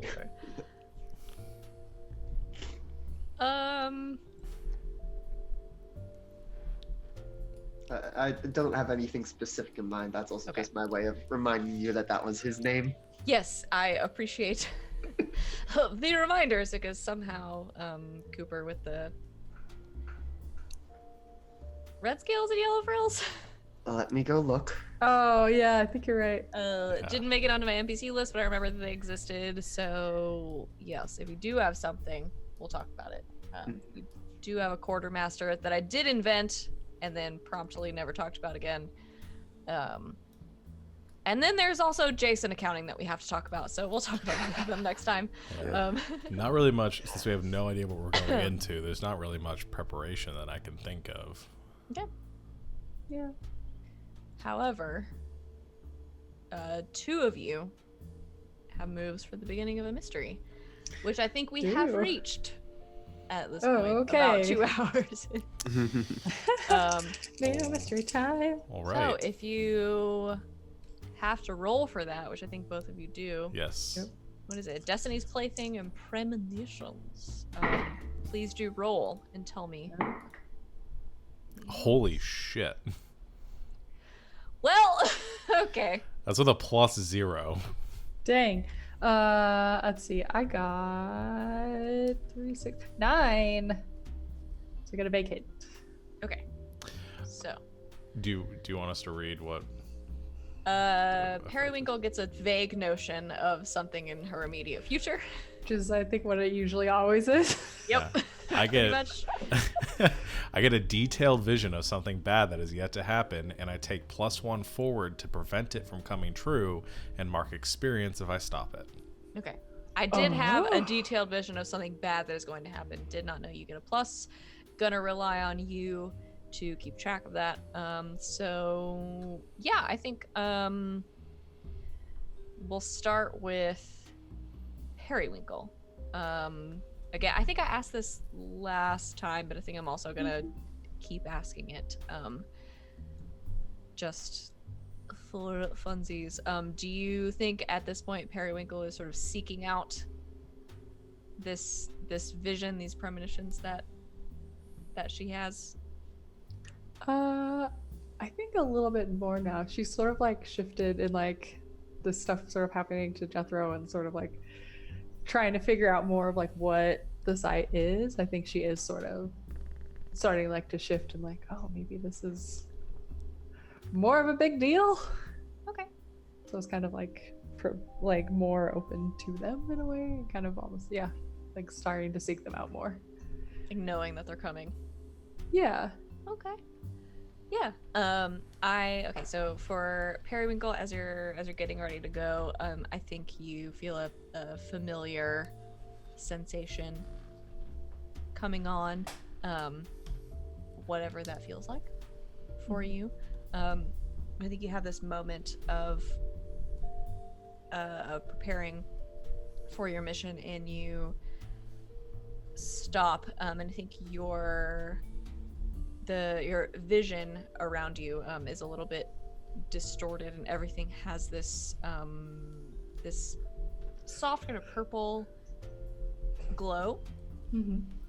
Very briefly, and I think you, ready for what is about to happen at this point, sort of focus in, and it gets sort of brighter. It kind of takes over in front of you, and just very briefly you get this vision of a form, what you can assume at this point to be a dwarven form, sitting in front of you in this large stone room on a throne.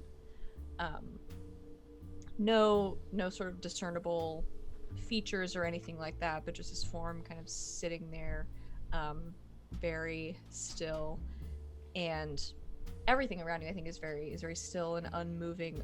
And there is one shift as this form that is sitting on the throne kind of shifts from leaning on one arm to the other, and as they do this, behind them there is also this large shadow that you can see kind of mimicking their movements from one side and then shifting to the other, and then very briefly this shadow's darkness starts to kind of overtake the form that's sitting on the throne and the purple glow of the room, and just encompasses everything in darkness for a brief second, and it disperses and is gone, and you're back wherever you were. Huh. She's gonna like try to like remember like what she saw and like what it felt like to sort of maybe like recount it. Jethro soon. Okay. Yeah, Smith, what are you doing right now? Because you also get premonitions. Probably loading up the van with whatever supplies we have for our mission. And I think it starts coming on as like a slight headache, sort of Sam Winchester style. And as it gets worse, he goes like, "Oh shit," realizing that he's about to get hit by something. Okay. And you get a detailed vision of something bad that's going to happen. Mm-hmm. Okay. Yeah, you, as you're loading up your things, sort of get hit with this headache. I think the edges of your vision start to go dark, much like the very end of Periwinkle's vision, and just for a second, everything kind of goes black, and you see, after this darkness happens, sort of off in the distance, this faint kind of purple glow, and it pulses and starts to get brighter and brighter and kind of overtakes the darkness around you, and you find yourself standing in this room, very different from the one you left. No van, no gear, and in front of you, in this relatively small kind of circular stone chamber, is a crystal, very larger than you crystal, sort of hovering in this chamber, kind of central to the room, glowing with this purple light. No one else in the room around you, mostly silence, and this pulsing kind of purple light coming off of it, and you watch it for just a moment, and as you do, starting just in the center of it, just in a pinpoint, is this darkness that starts to expand out slowly, and you see these black tendrils coming out from this central point in the crystal and starting to kind of overtake it and wrap around it, and hold it, almost like holding it hostage if something inanimate can be held hostage, and they sort of clamp down on it and hold it very tightly, and you see these cracks start to form along this crystal, and as this happens, your head starts to like pound, and the pain starts to get worse, and you hear this kind of like high-pitched, like whining, almost like a scream, start to emanate from the crystal. And then everything starts to go dark again. And your vision returns to you. And you're back loading your gear.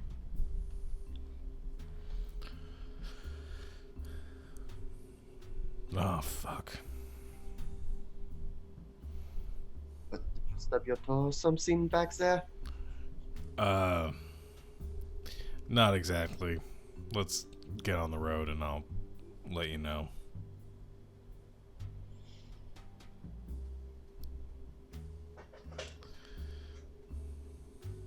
So, just so you know, Jethro, when I get visions, my body sort of gets all tingly, and then they sort of come to me, which sort of just happened. My head just feels like it's gonna implode. Ah, that's unfortunate. Yeah. Well, maybe once you learn to control it more, it won't be so painful. Yeah. Or my head will just implode. As far as I know, there are very few conditions in the known worlds that would make a person's head implode. I do not think visions are among those, but for all we know, you could be a special case. Well, Doc, if you figure it out, just let me know so I can prepare. Hopefully I can figure it out before your head implodes. Yeah, that would be preferable. Once we get on the road or get in the van, I will tell them about my vision.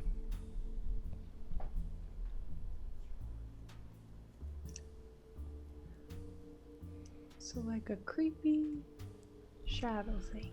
Yeah. I sort of saw some kind of weird shadow stuff too. Something about like a throne. Somebody who was on it. I couldn't really tell who it was, but also some Maybe it's the shadow. The Dryo. Chiffon Dreadnought. Could be.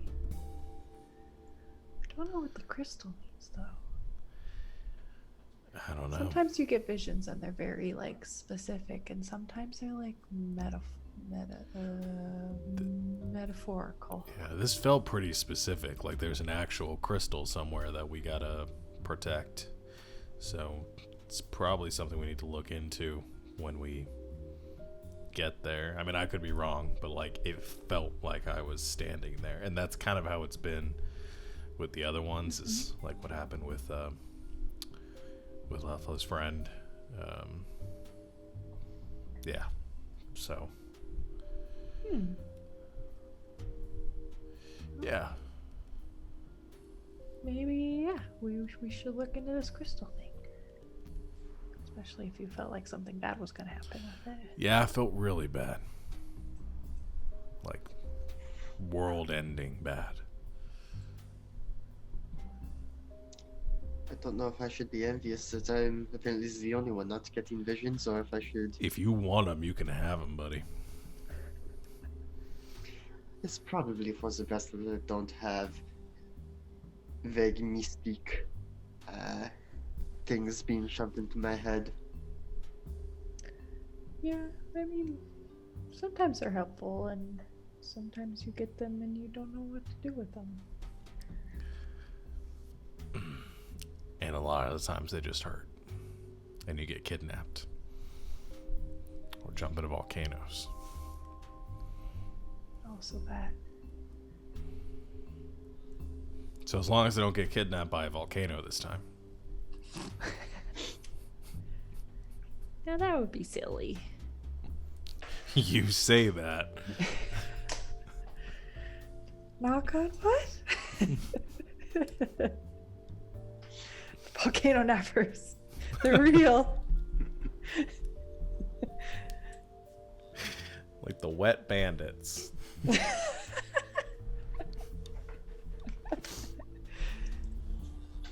Literally the opposite, but okay.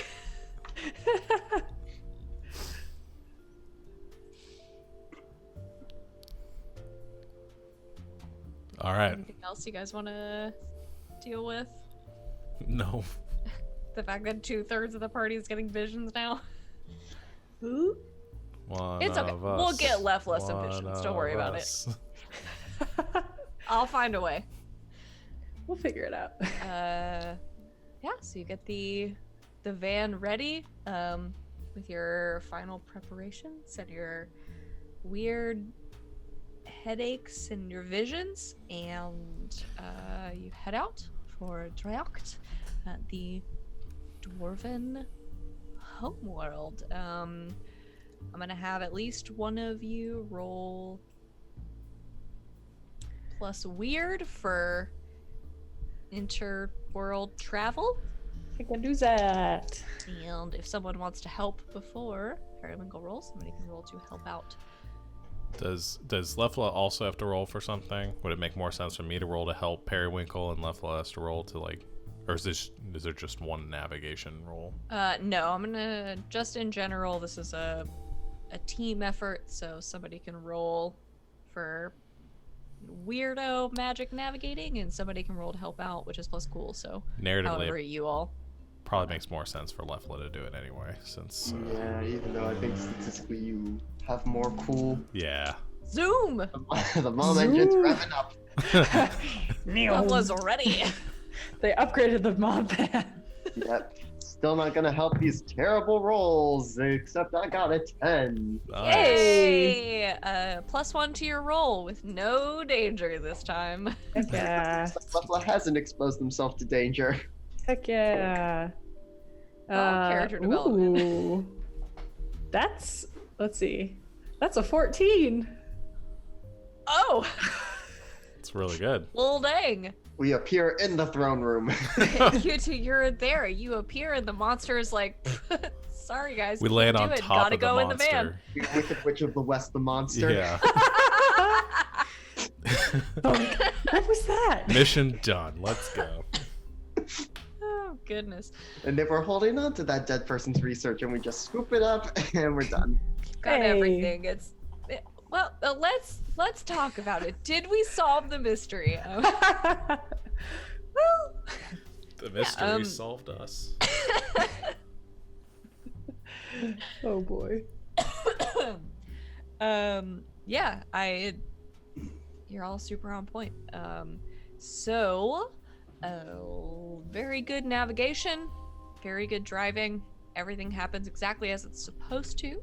And you make your way again through some sort of magical and also slightly scientific portal that I don't know if any of you understand. But lots of light, lots of sound.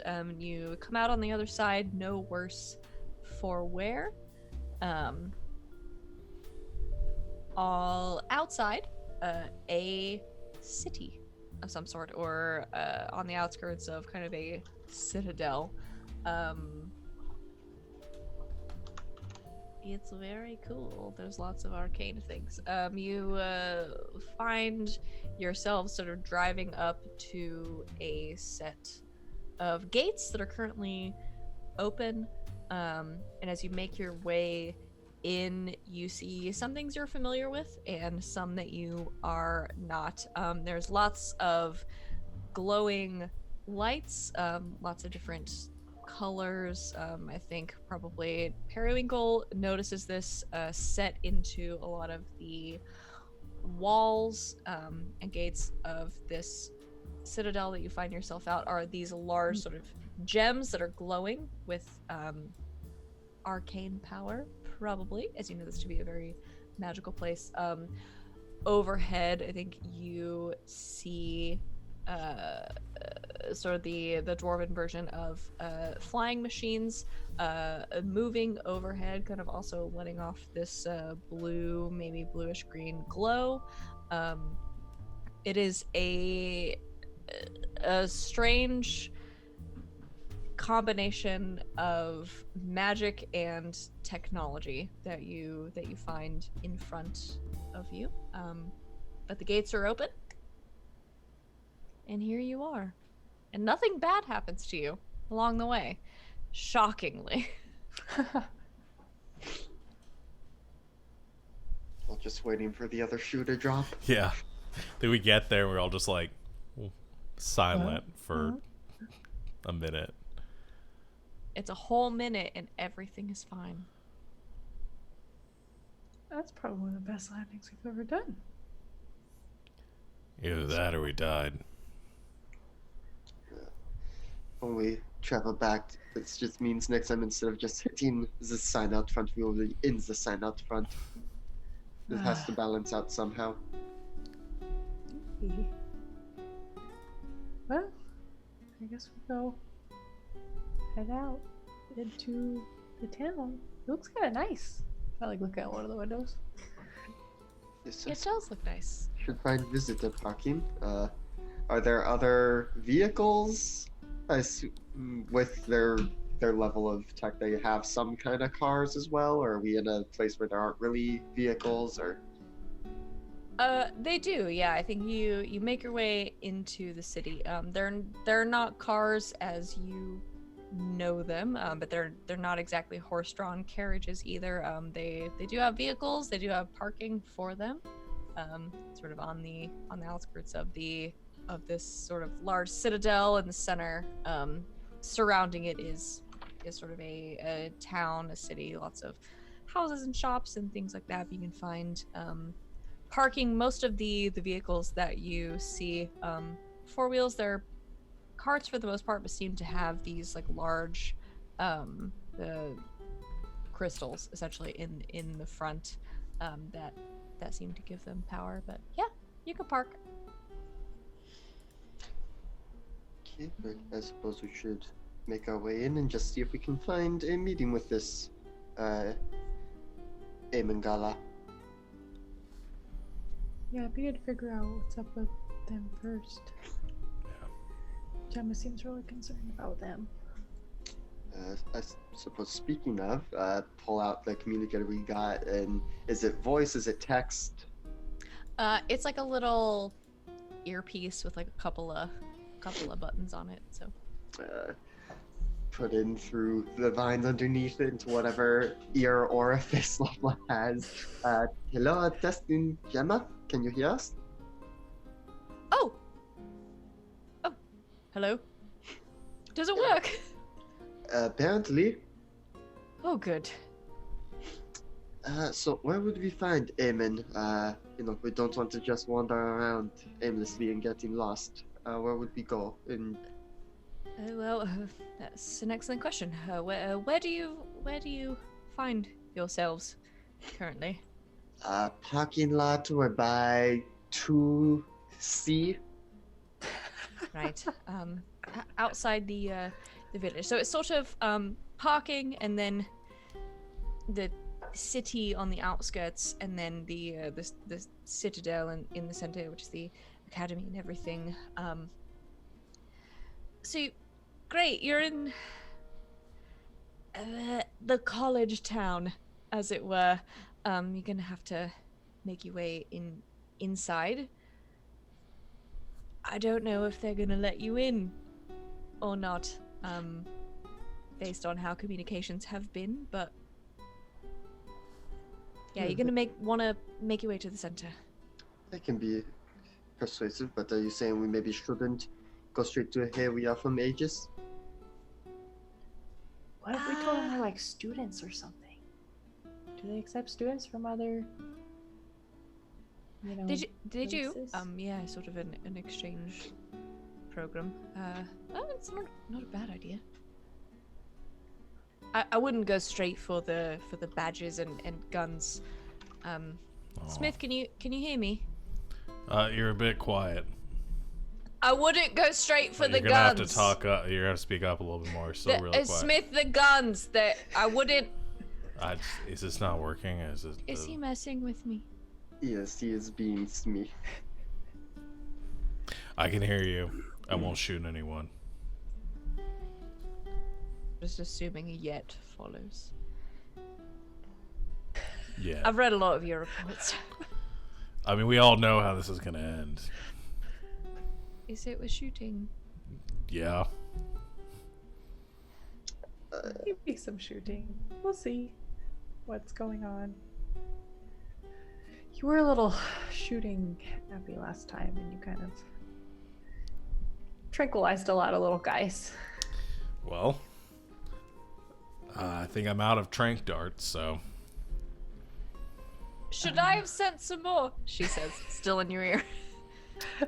No, I think we will be fine. And besides, I restocked on my supply, so. Anyway, so we should maybe try and get in. I suppose under the guise of being students. And what building is he based in? Does he have an assistant we'll need to get through as well, or?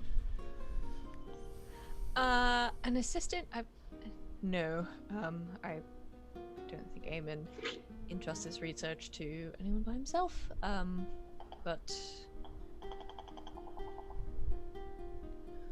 if you can get to the sort of one sort of building off to the side, I don't know what it's called. It's all of the offices and things are together. So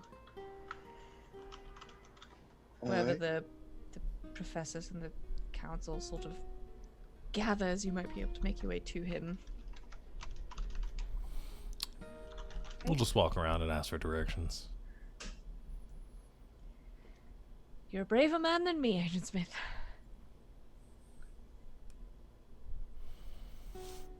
Right, well, we will be sure to keep in touch.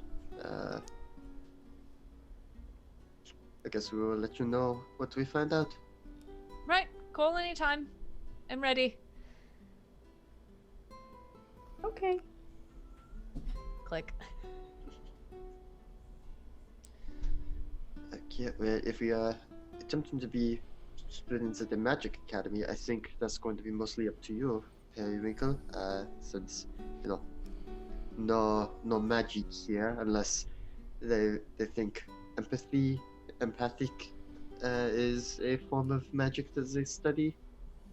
Well, I think you're actually a better candidate because you're trying to learn magic. True, so I wonder if they have. What if you actually learned magic? That would be awesome. I mean, we could try, but I also worry. I read about it in one of my fantasy series I read where someone was trying to go to a magic school and they just had like a little magic pebble and it could tell if you had any aptitude or not. And I worry that they might have that sort of thing here. I don't know how it actually works here. I guess we'll have to find out. I guess if we're gonna blend in, and I disarm, and I leave my SMG and my pistol, and I take off my harness for it. The only thing I do keep is my knife tucked into my boot. Your knife. Okay. And I'll ditch the jacket or the tie and look a little more casual. Oh. That's so. You You sure look your so sunglasses? casual. No, I'll take those off because I think that might actually help me blend in here a bit more. So you're leaving all of your guns Mm-hmm. in the van? Yes. Okay. I've got my knife and my winning smile. Everything will be fine. That no one has ever seen. Okay. Nope. Parrot singing it. Alright, you all see Smith disarm, I guess. But is he now Jethro instead of Smith? Yeah, my alternate. That's up to you. My alter ego. Yeah, I guess it really wouldn't make sense for trying to be civilians. It really wouldn't make sense for you to call me agent. So for this one mission, you can call me Jethro. But if I hear you say that name when we get back to Aegis, You'll what? well, creepy shadow monsters will be the least of your concern. I don't know why you're so funny about your name. It's nice. It's a nice name. Let's go. All right. Allons-y. Walk and try to find somebody who can give us directions. Okay. Yeah, I think you. Campus map, you are here. Yeah, Yes. You make your way out of your parking area into the town ahead of you. Lots of people around, a generally sort of regular looking town from most perspectives, except it is all dwarves. Lots of dwarven people sort of making their way around. You see several shops and restaurants and just I don't know. It's a town full of dwarves. Are we getting odd looks as we have these two giants walking among them? I think there's a couple of people that kind of double take, but for the most part, I mean, nobody's super rude or anything like that. I think, especially with Gemma's comments of like, oh, exchange students. I think some assumptions are made about you. I think, yeah, there are a few looks, but I mean, no one makes any comments. No one sort of goes out of their way to be rude or anything like that.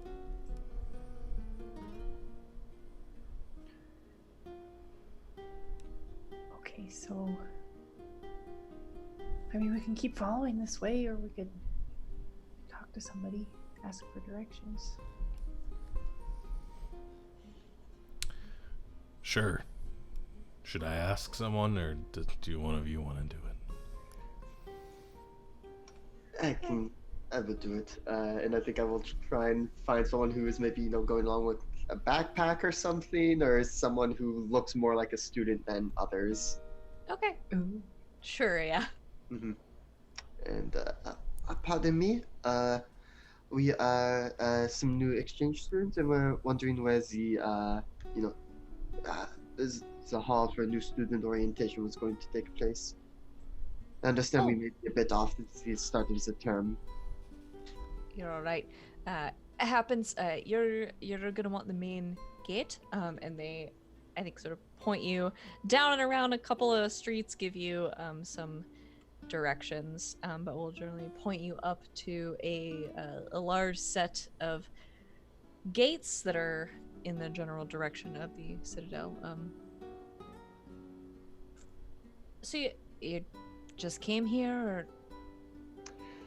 I mean, it took a while for a group to get together.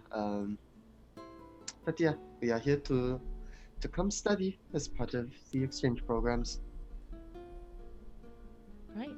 Well, good luck, Godspeed, and don't let him bully you too hard. Merci beaucoup. Yeah, they point you toward a large set of gates, a little far away.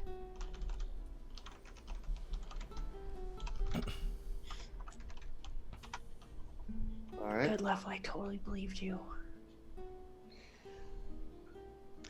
We can head on over and hopefully find a faculty directory once was there. Ooh, yeah, that's a good idea. Because after we are all just going to be enchantment students.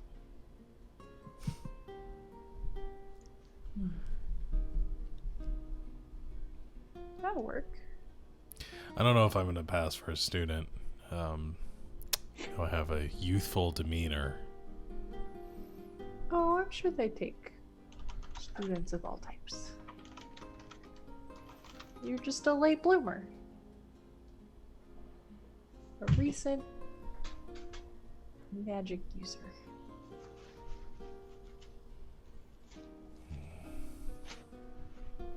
Well, I guess we'll just see how it pays out, how it plays out.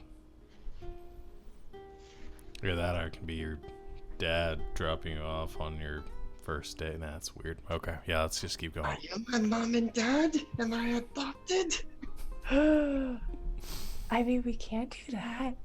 That's kind of fun. You are the littlest. Oh, what if Smith and I as a parents? Now I'm just thinking of all the different patients. What if Agent Smith is our child? And she's like, baby Jethro. Oh, very, very God. quietly. Just like locks eyes with you for a second. Well, let's just walk in and see how this goes and play it by ear. I don't want to Usually get It too works out. I don't want to get too committed to going undercover here. Maybe they'll just let us look around. Yeah. Okay, you make your way up to the gate, which is closed. There are... Oh, better go home. Well, did we solve the current mystery? The door was shut. A large set of gates closed in front of you, with a couple of official-looking dwarves standing nearby, perhaps guarding them. A few people milling about, but mostly kind of making their way to where they need to go. Is it like there are big main gates that are closed, and then are there like smaller openings that the other people are being checkpointed through, or are people waiting around as if for waiting for the gates to open? No, I think there's probably a couple of people standing around that have like spoken to the gate guards and are sort of waiting for their approval to go through. But otherwise, there are people making their way along the street and everything, but no other entrances to be seen. Well, I guess we should go up to the gatekeepers and see if we can't make our way in. I'll let you do the talking. Alright. Let's make our way up to some guards, maybe waiting in line, if there's any kind of line. There's a couple people around, but it doesn't take very long. Next. Oh yes, what time of day is it? Mid-morning. Good morning. We are here to get to the main hall. Some new exchange students on our way in. All right. All right. Second orientation. Names. My name is Lefla. This is Periwinkle, and this is Jethro. I start checking the clipboard.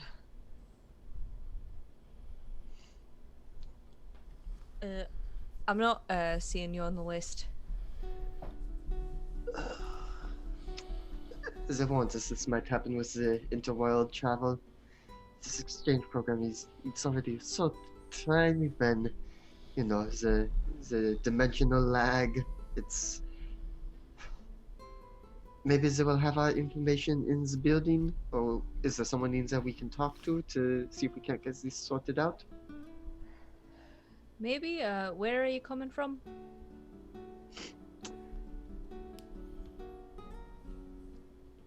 We are coming from Locus, as it is sort of the intermediary point between so many of the other worlds. Yeah, they had us meet there and then come here together as a group so we wouldn't get lost or anything. There are so many of you. He starts flipping through papers. I'm gonna have you roll to manipulate someone. All right. Go, let it go. I rolled a charm move. That's a 10. Well, that's very good. Let's see. So yeah, on a 10 plus, they'll do it for the reason you gave them. If you ask too much, they'll tell you the minimum it would take for them to do it, or if there's no way, they'll do it. Let's see. Tell them what you want them to do. What you want them to do is to let you through the gate. I'm assuming. Mm-hmm. It does not. I don't think it takes very much. You know, just give me like 2 seconds. I think he like turns around, kind of flips through the papers on the clipboard a little bit, and then just kind of turns back and is like, I've straightened it out. You know, it's coming from Locust. There's so many of you in so many different circumstances. Have a good orientation. Thank you so much for your help. You have a good day as well. So, do we just wait here for the gates to open, or? It'll be just a moment. And he's kind of like turns around and is like looking at someone in a booth that's like, please, can we just like get on with this? And after a second, the gates are open. He's like, enjoy the rest of your day and do your homework, I guess. And he just kind of like goes back to the clipboard. I thought I was bad with people. Imagine having to deal with college students all day, every day. No, I can't.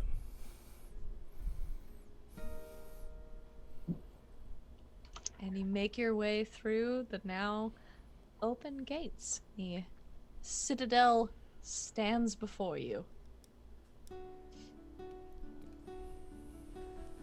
Okay, so do we like actually go to the orientation thing, or do we just like? We should probably try and find Eamon's office. See if we can't get into more with him. Although if he is the head of enchantment, he might be speaking at an orientation. Yeah. But if this is the second orientation, I don't know if they're going to have all the department heads show up. This might be a classic split up and investigate separately moment. Oh yes. So then I guess who wants to go to orientation? Who wants to try and find the office? Maybe I should go and find the office in case there is an assistant I need to talk my way past. Yeah, that That's a good sounds idea. good. Orientation sounds like fun. Yeah. Yeah, oh, why don't you go to the orientation, Periwinkle, and Okay. I'm just gonna walk around, see if I see anything.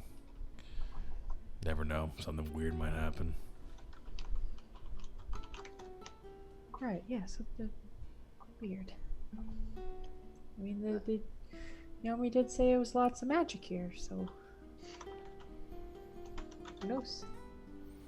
Yeah, I mean, we might get lucky, I might see a big purple crystal and be able to figure this all out. We can just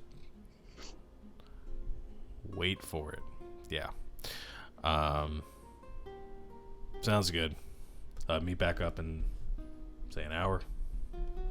Yeah, and I mean, we have the communicators, so we can stay in touch that way. We do. I forgot about that already. In addition to our normal Aegis communicators that we can usually... Double lines. We have backup communication for our communication. All right. Well, I'll see you guys in an hour. I'm gonna start heading towards the. Have fun at your first day of school! If Okay, just so I'm clear, you're all going to do your own thing. Yes. Yeah. I guess so. Oh man. I'm really just playing. I'm not really doing anything. I'm just I'm playing safety. I'm so I can Okay, and be, has you have to jump to one of the two. yeah, yeah. That reference does mean something to me. So let's oh Jeeb. You guys really took this split the party and we're like, yep, we're gonna do it the most extreme way. Let's start with Periwinkle. Okay. You're going to orientation? I mean, in our defense, as far as we know, this is the most safe splitting of the party it could possibly be. We're in a very populated college town. There are no werewolves. There are no. I'm just used to you splitting like in half. Well, like I Yeah. said, I'm not really doing anything. I love it. No. I just want to be clear that this game is built for this and I love it. Uh-huh. It's not a criticism. Nice. We're just So doing what the game Periwinkle was designed for. And it's incredible. So Periwinkle goes to second orientation. Hey. And they do have second breakfast there. Just Snacks. so we're clear. Is the Periwinkle, is there anything specific that you want to accomplish while you're there? Or is it more just a scoping out the environment? Yeah, maybe sort of scoping it out. Kind of, I bet she like maybe chats with some of the other students and sees if they like notice if anything's been weird on campus lately. Okay. I want to have you roll. I guess just plus. I don't want to like stick it to a particular move, so I guess just like roll plus charm. Oh, okay. Cool. Charm. Okay, that. 8. Okay, so a partial success. Yeah, I think you have your orientation. It is. I This think is at something- least I think at least one time during the orientation she like forgets that she's here like on a job and is actually like, oh, I gotta like think about my classes, and then is like, wait, I'm not actually a student. I That's think that great. happens at least once. That's great. Yeah, I think she you for sure like take some notes and get like the general lay of the land as much as a sort of freshman orientation can give it to you. Which might not be much, we'll see. But yeah, you get a general overview at least of like what they want new students to know. There is sort of afterwards a small kind of mixer type thing. Yeah. There's snacks and some like sodas and things. So you talk to a couple of the students. I don't think you get anything like super dramatic. You do get sort of a good kind of layout of the area. They give you a great like campus map, and things like that. I think you pick up on, maybe not in conversations directly, but things that are happening around you that you can listen into. Some like rumors that there are some like strange happenings, or like maybe that like the professors in general this year are like more reserved in their talkings to students. Like there's not as much free information that is coming out of the academy as there usually is. Could just be rumors, it could be, you know, something very exciting. So Okay. Perfect. Yeah, that's basically what she does. Maybe like if there's like any teachers there, like kind of tries to like try to remember who they are and like yeah, remember them for later. I think you can do that. There's a couple of speakers who are like the heads of their department, that, you know, faces you could put to a name that you can remember later on for sure. She like writes notes on the little campus map that she's got. Really good. Let's see. Periwinkle's at orientation. And Lefla is heading to find Eamon's office. Yes? Yep. Okay. And Smith is Just wandering. wandering. Okay. In case I didn't get any hunches or anything else that's going on. Okay. So yeah, I think Periwinkle is coming out of orientation, and Lefla, you were sort of heading into the main Citadel sort of academy area, where the important buildings are. And Smith, you have a roll for hunches, right? Yeah. It's when. Let's see. Yeah. When something bad is happening It is when somewhere something you bad aren't. is happening. Okay. Yeah.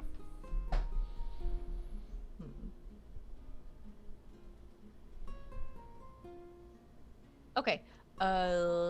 Can you roll for that Okay. for me? So that's plus sharp.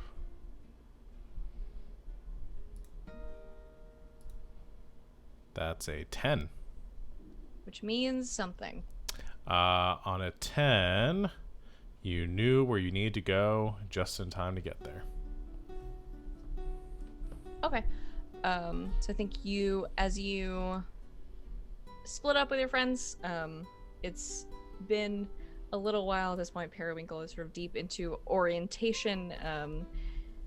Smith, I think you are sort of wandering around quote unquote campus, as it were, and you have this moment. You get it's not a full headache, but I think you get that twinge sort of at the nape of your neck, that base, where you know something is coming on, and the full headache doesn't set in as you are sort of adjusting a little bit to what is happening to you, but I think you have this brief moment, also almost like a vision, as if you've moved forward in time just a little bit, and you see Lefla sort of moving through as they usually are, totally normal. They sort of are walking down a pathway, come around a corner, and there is this flash of light, I think, as you move forward very briefly in time in this vision, and you just see Lefla sort of standing in this alleyway with a gun pointed at them.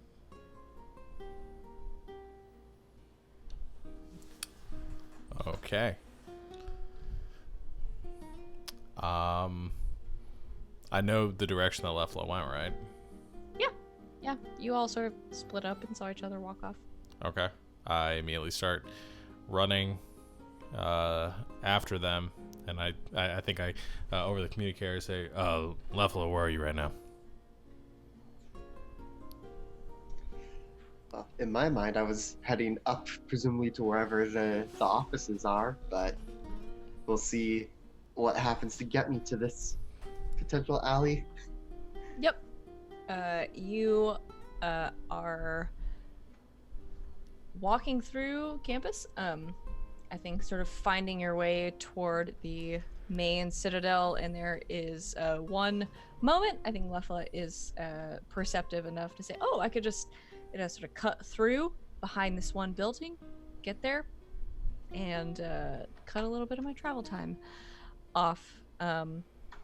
So you, Lefla, I think, start to make your way sort of between these two buildings, and kind of hear Smith come over the communicator asking where you are in a very concerned tone of voice and kind of stop. Do you wait for him to show up? Do you think, or? I don't think so. I went just between, names, trying to come up with names for halls. But I went across the quad and just went, going between these two buildings. I say, I'm on my way to you. Just be careful. You're in danger. Okay. I will keep a lookout. I'm like sprinting that way through the quad. Okay. So at this point, would you say that triggers my "don't worry, I'll check it out" move? Whenever you go off by yourself, check out somewhere or something scary, mark experience. Oh, sure, yeah. You can have that. That seems right. Have an experience. Yeah, you are like... Yeah, I continue making my way along, but like start looking to the sides. Yeah, so I keeping think an eye I'm out. going to take my glasses off now, Okay. so that they can't tell where I'm looking. Ooh. Yeah, so you sort of take the glasses off with them away, and are making your way through what should be a super normal sidewalk in between two buildings. Smith, you are sprinting to make your way there, and I think with your roll you make it there before anything bad happens. Okay. Then I'm asking because I'm not looking at your roll. no, it says on a 10 plus you knew you need to go just in time to get there. Just in time. Yeah, because on a Perfect. 7 and 9 I get there in time to intervene but not prevent it. And on a miss I get there in time to be in trouble. Okay. So You get there just in time. This game is perfect for drama. So yeah, so I think Lefla, you're like, I'm fine. I can walk on a sidewalk without a bunch of drama. And as you do, you sort of take this turn in between two buildings. As Smith, I think you sprinting as fast as you possibly can. You make your way and you come around this corner just in time to see Lefla kind of make their way down this alley, quote unquote, between two buildings. And you are catching up with them. Lefla, I mean, I think as Smith is doing this very dramatic run, you hear his footsteps kind of behind you, where on the other side of you around the building, very close to you, you see a figure a little bit larger than you, dwarven in size, which makes sense based on where you are. Come around the corner and move toward you, holding up their arm, gun on the end of it. Smith, I think you see this happening. You can probably react before they do. yeah. I think instinctively Smith reaches for his hip and realizes he doesn't have his firearm on him. Goes, shit. And I just yell like, Lefla, get down! And I just reaching out, trying to get there as much as I can. Just this surge of just adrenaline through me. I think I'm gonna use my weird move. Okay, which is Telekinesis. okay. To try to push them, to get them off balance. I'm just like reaching out. I don't even know what I'm doing, and just trying to like just push them away from where Lefla is. Yeah. Roll plus weird. Let's see how this goes. Hey, that's actually pretty good. That's a 9. Okay. You so when move, but it hurts, I think. Yeah, well, either way it hurts. Yeah, when you fling something to your mind, roll plus weird. On a 7 to 9, you move it, but it hurts. Choose one option and mark 2 harm. So yeah, I take 2 harm from doing this, from the exertion. But I'd like to use for my option. I want to pick something is held fast. Okay. And basically just like trying to just pushing them against the wall and then just holding them there. Okay. So left around you, I think you hear this brief yelling from both sides and hear Smith's voice behind you telling someone to stop. Smith, you reach out, I think physically and mentally, right? And there is this just shooting pain through, starting sort of at the crown, the top of your head, and like shooting down through your body as you do this. But you reach out with this power that you probably are a little concerned that you have now, and reach out toward this figure that you see making their way towards Lefla and kind of shove them up against the wall, holding them in place. Do take the 2 harm. Lefla, around you, this struggle is happening, but you hear, I guess, from the other side of this alley that you're in, this kind of pained sound of someone being shoved up against the wall, and a clattering to the ground as in front of you there is a gun sort of skidding across the stone, I don't know, pathway in front of you, as they drop the gun that they were holding that was pointed towards you. Thank you, Jethro. And you, I will approach the figure now being held against the wall. I think you have a lot of explaining to do. Either that or this was a random mugging gone terribly wrong for you. The person in front of you is a dwarven woman with let's see, dwarven with this like a dark sort of brown hair, sort of looking at you, not super scared, a little bit irritated. She's like, well, I didn't expect you could do that. Smith is kind of like is like staggered in place and is leaning up against the far wall, just like head reeling. I think they have a little bit of blood like running out of their nose right now, and says, I didn't know I could do that either. Not a thing I would admit. Alright, well, clearly, if there were a judge here, I would ask for permission to treat the witness as hostile, and so Lefla's going to get up close, whip out their multi-tool to a knife, and just hold it up to their throat and say, I think you have a lot of shit to explain, right the fuck now. You're gonna want to hear what I have to say. Oh, I very much want to, so get talking. And she will. Next time. On All Myths Are True. Because we're pushing our end time. We're gonna have to end our session there. Mystery. Mystery, drama. Damn, that move hurts. Intrigue. Mm-hmm. Move hurts Ouch, a my lot. dude. It does hurt a lot. Oh, man. We'll That find move- out what's going on next time. Probably did more harm to me than the gun would have done to you. It was a pretty good gun. Okay. Ooh,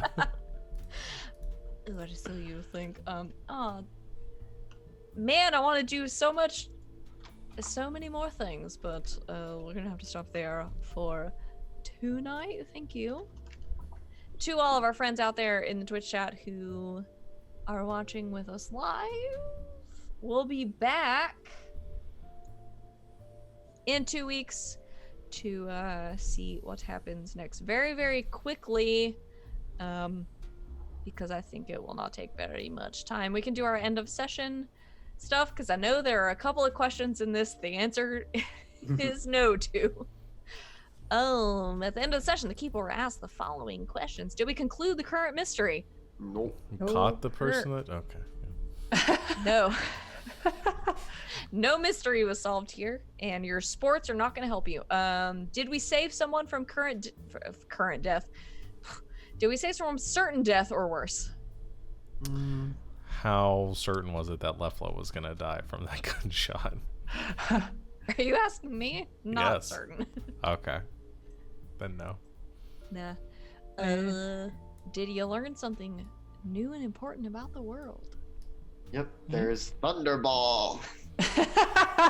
And that's the only thing, yes. Yeah. The that's only pretty much thing we it. learned. Thunderball. I'll give you. You learned so much. Did we learn something new and important about one of the hunters? Sure. Smith has telekinesis. And can hear people's thoughts sometimes. Just all new. Forgot that was a thing. Yeah. That's what I think. We learned like a little bit about Perry's culture, family, whatever. Yeah. Yeah. We got some. Learned about your mama. Which we're definitely And gonna how get to. accessible she is. Get out of here. You're the actual worst. Yes, that's 2 yes answers. Everybody marks 1 experience just for existing. Very good. Dang, I wish we could just keep playing this game for the next like 3 hours or so. But I rolled way too well that session. I'm still like 1 away. I only gained 1 XP. Ah. It's good. only Yeah. the one, really? Yeah, that's the that XP was the only one I got this session. Oh my gosh. You Well, did really good. I rolled well, very next well. time we're gonna have a lot to discuss because Lefla is currently holding a multi-tool knife to the throat of someone who just threatened them with a gun, and also Smith is there. So I say this out loud because that's where we're gonna pick up next session. Exciting. Thank you so much, everybody who watched with us and our friends out in Twitch chat and our new followers. We'll be back in 2 weeks from today at 8 o'clock Eastern time to see just what exactly is going on in this magical dwarven city of wonders. Is there anything I need to remind everybody of before we leave tonight? We'll be back here at GGK on Saturday at 3 p.m. Eastern time for some Dungeons and Dragons, where some very, very dramatic family drama is also happening. Oh my goodness. And oh my goodness. we'll be picking up with some more Monster of the Week on Sunday. We're coming back with Slaying 101, where some more but very different monster hunting is happening, and then our regularly scheduled things throughout the week. So yeah, join us on Twitch. Come hang out with us on Discord and talk to us on Twitter, and listen to our podcasts, which we now had 2 of, which I talked about at the beginning of the session. I don't have any more announcements, and I'm sad to go, but we have to because it's late. So we'll see you in 2 weeks to see exactly how Lefla might kill this person in an alley. But until then, good game, good hunting, and a good night, Internet. Night, Night, internet. internet.